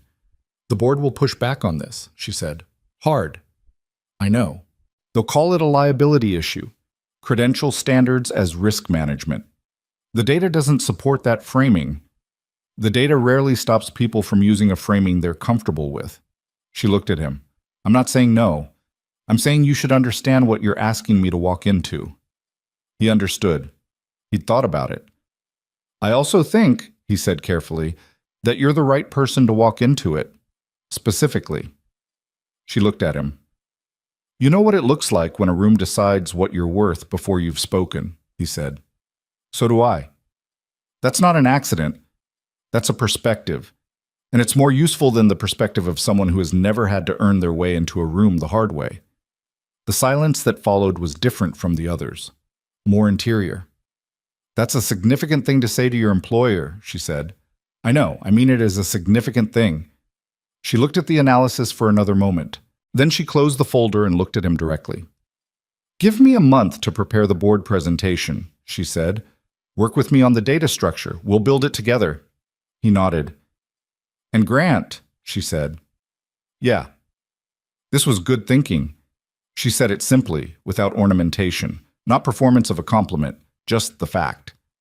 He said, "Thank you," and meant that simply too. They worked on it through January and into February. Grant building the analytical backbone, Elena constructing the strategic framing, the two of them meeting twice a week in her office at the round table to argue through the weak points before the board could find them. It was good work. Not clean. There were sessions where they disagreed sharply about framing, where Elena's institutional knowledge about what the board would accept ran into Grant's insistence on not softening findings that were clear, where they had to sit with the friction long enough to find the version that was both honest and viable. He learned things about her in those sessions that he hadn't known from the operational context of the Arden crisis. She second-guessed herself more than she showed in public. Not in a paralyzing way, but in the productive way of someone who takes seriously the possibility of being wrong. She had a sharper sense of humor than the composed public face suggested, dry and precise and deployed without warning. She had been fighting a variation of the same fight for her entire professional life. Not just the wheelchair, but the age, the gender, the specific convergence of factors that made every room she walked into a room that had already formed an opinion. She had built a company worth hundreds of millions of dollars while that was true. He thought about this sometimes, not with the uncomplicated admiration of a profile piece, but with the more useful recognition of someone who understood the specific texture of the fight from a different but adjacent angle. They had both been defined by categories that were not the most important things about them. They had both spent years doing the work anyway, in rooms that weren't designed for them, at tables where their presence was conditional. This was not a small thing to have in common. The board presentation was on a Thursday morning in late February. Grant was not in the room. He hadn't expected to be. Board presentations at that level were not his domain, and Elena hadn't suggested it, and he hadn't asked. He was at his workstation in the operations center, working through a system architecture review for a new client project, and he was deliberately not thinking about what was happening 4 floors above him. Quan appeared at 11:45. "How'd it go?" Grant said, without looking up. Quan had his sources, a fact Grant had long since accepted without examining too closely. "She held the room," Quan said. 2 board members pushed back hard on the liability framing, exactly like she predicted. She had the data response ready for both. And? They tabled it for further review, which is not a no. Grant looked at him. For that board, with that proposal, tabling for review is approximately as close to a yes as you get in a first presentation, Quan said. My read is that it passes in 60 days. Grant went back to his screen. You don't seem surprised, Quan said. She's good at what she does, Grant said. That's not a surprise. Well, the proposal passed in 53 days. Heartline's new talent acquisition framework eliminated the mandatory 4-year degree requirement for 41 of 67 technical roles, replacing it with a competency assessment process that Elena and Grant had designed together. Skills-based evaluation, structured problem-solving exercises, portfolio review for candidates who had built their competence outside formal education channels. The announcement went out internally on a Tuesday morning, a company-wide communication from Elena that was direct and clear and did not over-explain or over-apologize for the change, because Elena did not over-explain or over-apologize for things she believed were right. Grant read it at his workstation. He read it twice. He thought about a Tuesday morning 2 years earlier, the alarm at 5:47, Owen's questions about roller coaster versus dentist nervous, the gray blazer pressed in the bathroom while a 7-year-old boy asked philosophical questions about shoe polish. He thought about walking into a building that was not designed to receive him, and sitting at a table while a man laughed and a woman watched, and he walked out with his folder of work samples still in his bag. He thought about the specific arithmetic of persistence, the way it doesn't add up cleanly, the way it costs more than it should and delivers less than you hoped, and then, sometimes, without announcement, delivers something you hadn't thought to ask for specifically, but that turns out to be exactly what you needed. He picked up his phone and called Marcus. Marcus picked up on the 3rd ring, which meant he was at work and checking who it was before answering, which meant he'd answer in 12 seconds. 11 seconds. What happened? Marcus said. Nothing dramatic, something good. A pause. How good? The kind that takes a while to explain. Come for dinner, Marcus said immediately. Bring Owen. I'll make something with pastry. The innovation conference was Elena's idea, and it was larger than Grant had expected. Heartline hosted it in late April, opening the event to industry partners, clients, and deliberately, specifically, candidates and applicants who were considering careers in the technology sector. It was part conference, part demonstration of the company's new direction. And it was the kind of thing that generated coverage in trade publications and a moderate amount of attention from people who followed talent development practices. Elena spoke for 20 minutes. Grant had read 3 drafts of the speech and argued with her about 2 sections, and the final version was better than any of the drafts because she'd taken what was useful from his pushback and ignored what wasn't, which was her consistent pattern and which he'd stopped finding surprising. She talked about the credential assumption and what it cost. She talked about it with the specific honesty of someone who had her own version of being filtered out before being heard, without making it a performance of personal struggle. She stated it plainly, the way she stated most things, and let it sit.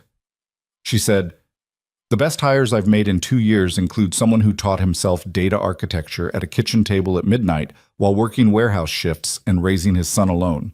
He was almost never in this room. That would have been a significant and entirely preventable loss." He was sitting in the 3rd row. He hadn't known she was going to say that specifically, and he felt it in the particular way you feel things that you weren't braced for, not overwhelmed, just present, the way something lands when you're not holding yourself against it. Owen was in the audience too. Grant had brought him, which Elena had suggested and which he'd thought about for a week before deciding yes, that it was the kind of thing a 7-year-old boy should see. Not because it was his father's moment of validation, but because he was at an age where the shape of possible futures was still being formed. And it was worth showing him that the shape was wider than it appeared from the outside. Owen was sitting beside Marcus 2 seats down from Grant, and Grant glanced at him now. At his son in a collared shirt that he'd agreed to without complaint for the first time in his life, Gerald absent for once, watching the stage with the focused attention he gave to things he understood were important. He caught Grant looking at him and gave him a small nod, very grave, very deliberate. Then he went back to watching Elena. Grant did the same. After the formal program ended, there was a reception, the standing around with drinks kind that Grant was not naturally comfortable with but had learned to navigate. Not to love, not to perform ease he didn't feel, but to be present in without the discomfort being visible or consuming. He stood with his water glass and talked to the people who came to talk to him, answered questions about the talent framework and the Arden project and what it looked like to build analytical skills outside of formal education, and was honest in all of it without making it a speech. A woman in her late 20s found him near the end of the reception. She had the specific look of someone who had prepared to say something and was now deciding whether to say it. "Mr. Mercer," she said, "I'm sorry to interrupt." "You're not interrupting. What's on your mind?" She looked at him with the directness of someone who had decided to commit. "I've been applying for data roles for 14 months. I have an associate's degree and 2 years of self-taught experience, and I keep getting filtered out before the first interview." She paused. "I saw the announcement about the new framework. I wanted to say that it matters, to someone who's been on the other side of that filter." He looked at her for a moment. "Apply," he said. "Specifically to Heartline. Use the competency pathway. Build your portfolio submission around the most complex problem you've solved, not the most impressive sounding one. The evaluators are looking for thinking, not vocabulary." She blinked. "That's it?" "That's the most useful thing I know to tell you." He paused. "The filter was wrong. It didn't mean you were wrong. Those are different things, and it's worth being clear about which one was which." She looked at him for a moment. Then she said, "Thank you." And it came out quieter than she probably intended, and she walked away, and he watched her go and thought about all the people who were currently on the other side of a filter that had nothing to do with their actual capability, sitting at kitchen tables at midnight, building something real in the dark that no one had yet asked to see. There were a lot of them. That was both the problem and, in a way that was hard to articulate cleanly, also something like a source. The knowledge that capability was not scarce, that it was only hidden, and that the distance between hidden and visible was not always as far as it looked from the outside. He had covered that distance. He intended to spend some portion of the rest of his professional life making it shorter for other people. Owen found him 20 minutes before the end of the reception, materialized at his elbow with a plate of conference food he'd been cataloging with scientific interest. "These are good," he said, indicating something on the plate. "These are bad." He indicated something else. "These are okay if you're hungry." Noted. Owen stood beside him and looked at the room, at the clusters of people, the conversations, the particular contained energy of a gathering that was winding down. "Elena's speech was good," he said. "Yeah. She talked about you." "I know." Owen was quiet for a moment. He had his thinking face on, the slightly inward look that meant something was getting organized. "Dad." "Yeah." "The part about the kitchen table, the midnight part." He was looking at the food on the plate rather than at Grant. "I didn't know you were doing that when I was asleep." Grant looked at him. "You were little. I didn't want you to worry." "I wouldn't have worried." A pause. "Maybe a little." He looked up. "I would have stayed up with you." Grant felt something move through his chest that he didn't try to name or manage. "I know you would have," he said.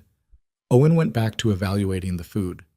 "It's good that you did it, though, the midnight studying." "Yeah. Even though it was hard. Even though—" Owen nodded once, the verdict delivered, and offered him the plate. He took one of the good ones. He drove Owen home that night, and Marcus came with them. A spontaneous decision, the kind that got made in the easy shorthand of long friendship. And they made dinner at Grant's apartment, the three of them in the kitchen that had been, for 3 years, a place of late-night solitude and quiet work, and the particular company of a sleeping child in the next room. It was a small apartment. The radiator made it sound. The east-facing windows were dark now, the good morning light hours away. Owen fell asleep on the couch before 10, which he would have strenuously denied was possible at 7 in some months. And Marcus and Grant sat at the kitchen table with the remnants of dinner and talked the way they talked when they weren't performing anything for anyone, in the loose, unhurried register of two people who had known each other long enough that the silence was comfortable and the sentences didn't need to be finished. "You seem different," Marcus said at some point. "Different how?" Marcus considered. "Less like you're bracing for something." He turned his coffee cup on the table. "You've been bracing for something since Dana left. That particular tension." He looked at Grant. "It's not there the same way tonight." Grant thought about this. He thought about the specific quality of vigilance he'd lived in for the past few years, the constant low-level monitoring of stability, the way he'd gotten used to holding himself ready for the next thing that would require all of his available resources to handle, the way readiness had become his default state because unreadiness had cost him before. He thought about whether that was gone. "Not gone," he said. "Different." Marcus nodded. "Different is good." "Different is honest," Grant said. "I'm not naive about it. Things are better than they were. Things can get hard again. That's just how it works." "But right now?" "Right now," Grant said, "is good." Marcus raised his coffee cup. Grant raised his. They didn't say anything else about it. They didn't need to. He checked on Owen before going to bed, the same ritual he'd performed every night since Owen was 18 months old in a crib, calling out in a 2-syllable cry, the most consistent act of his adult life. He stood in the doorway in the low light and looked at his son, sprawled on the couch with a throw blanket that Marcus had pulled over him, Gerald retrieved from somewhere and tucked under one arm. 7 years old, almost 8, at an age where the world was still wide enough to contain everything and narrow enough to feel safe, and Grant's job, the only job that had ever mattered completely, was to preserve that feeling for as long as he honestly could, while also preparing Owen for the reality that the world did not sort itself by fairness, that you would encounter rooms designed to exclude you, that the distance between what you were capable of and what people assumed you were capable of could be enormous and could remain enormous for a long time. He wanted to tell Owen something about this. Not tonight. Tonight was sleep, was Gerald, and the throw blanket, and the last piece of conference food that had been deemed acceptable. But eventually. In the way you tell your kids the things that cost you something to learn, hoping the transfer reduces the cost for them, even knowing it doesn't eliminate it. What he wanted to tell him was this: the measure of a life is not in the rooms that let you in. It is in the work you do while the doors are closed, because the work is real whether anyone sees it or not. And real things accumulate, and accumulation has a way of eventually becoming visible whether the door opens or not. The door had opened, but the work had been real before it opened, and that was the thing that mattered. The only thing that could not be given to you by someone else's opinion of your value. The only thing that Pruitt's laugh and 12 years of credential filters and one badly lit conference room in a glass tower could not touch. He'd built something, not in spite of the difficulty, alongside it. Because the difficulty was the condition, not the obstacle, and there was a difference between those two things that had taken him 32 years and a lot of midnight hours to understand properly. He went to bed. He didn't set the alarm right away. Let himself lie in the dark for a few minutes, which he rarely did, usually moving from the moment his head hit the pillow to the efficiency of sleep. But tonight he lay there and looked at the ceiling and let the day exist in his mind without trying to organize it into anything. The conference, Elena's speech, Owen at his elbow with his food assessments and his gravity, the woman with 14 months of filtered-out applications and the look of someone who had prepared to say something important.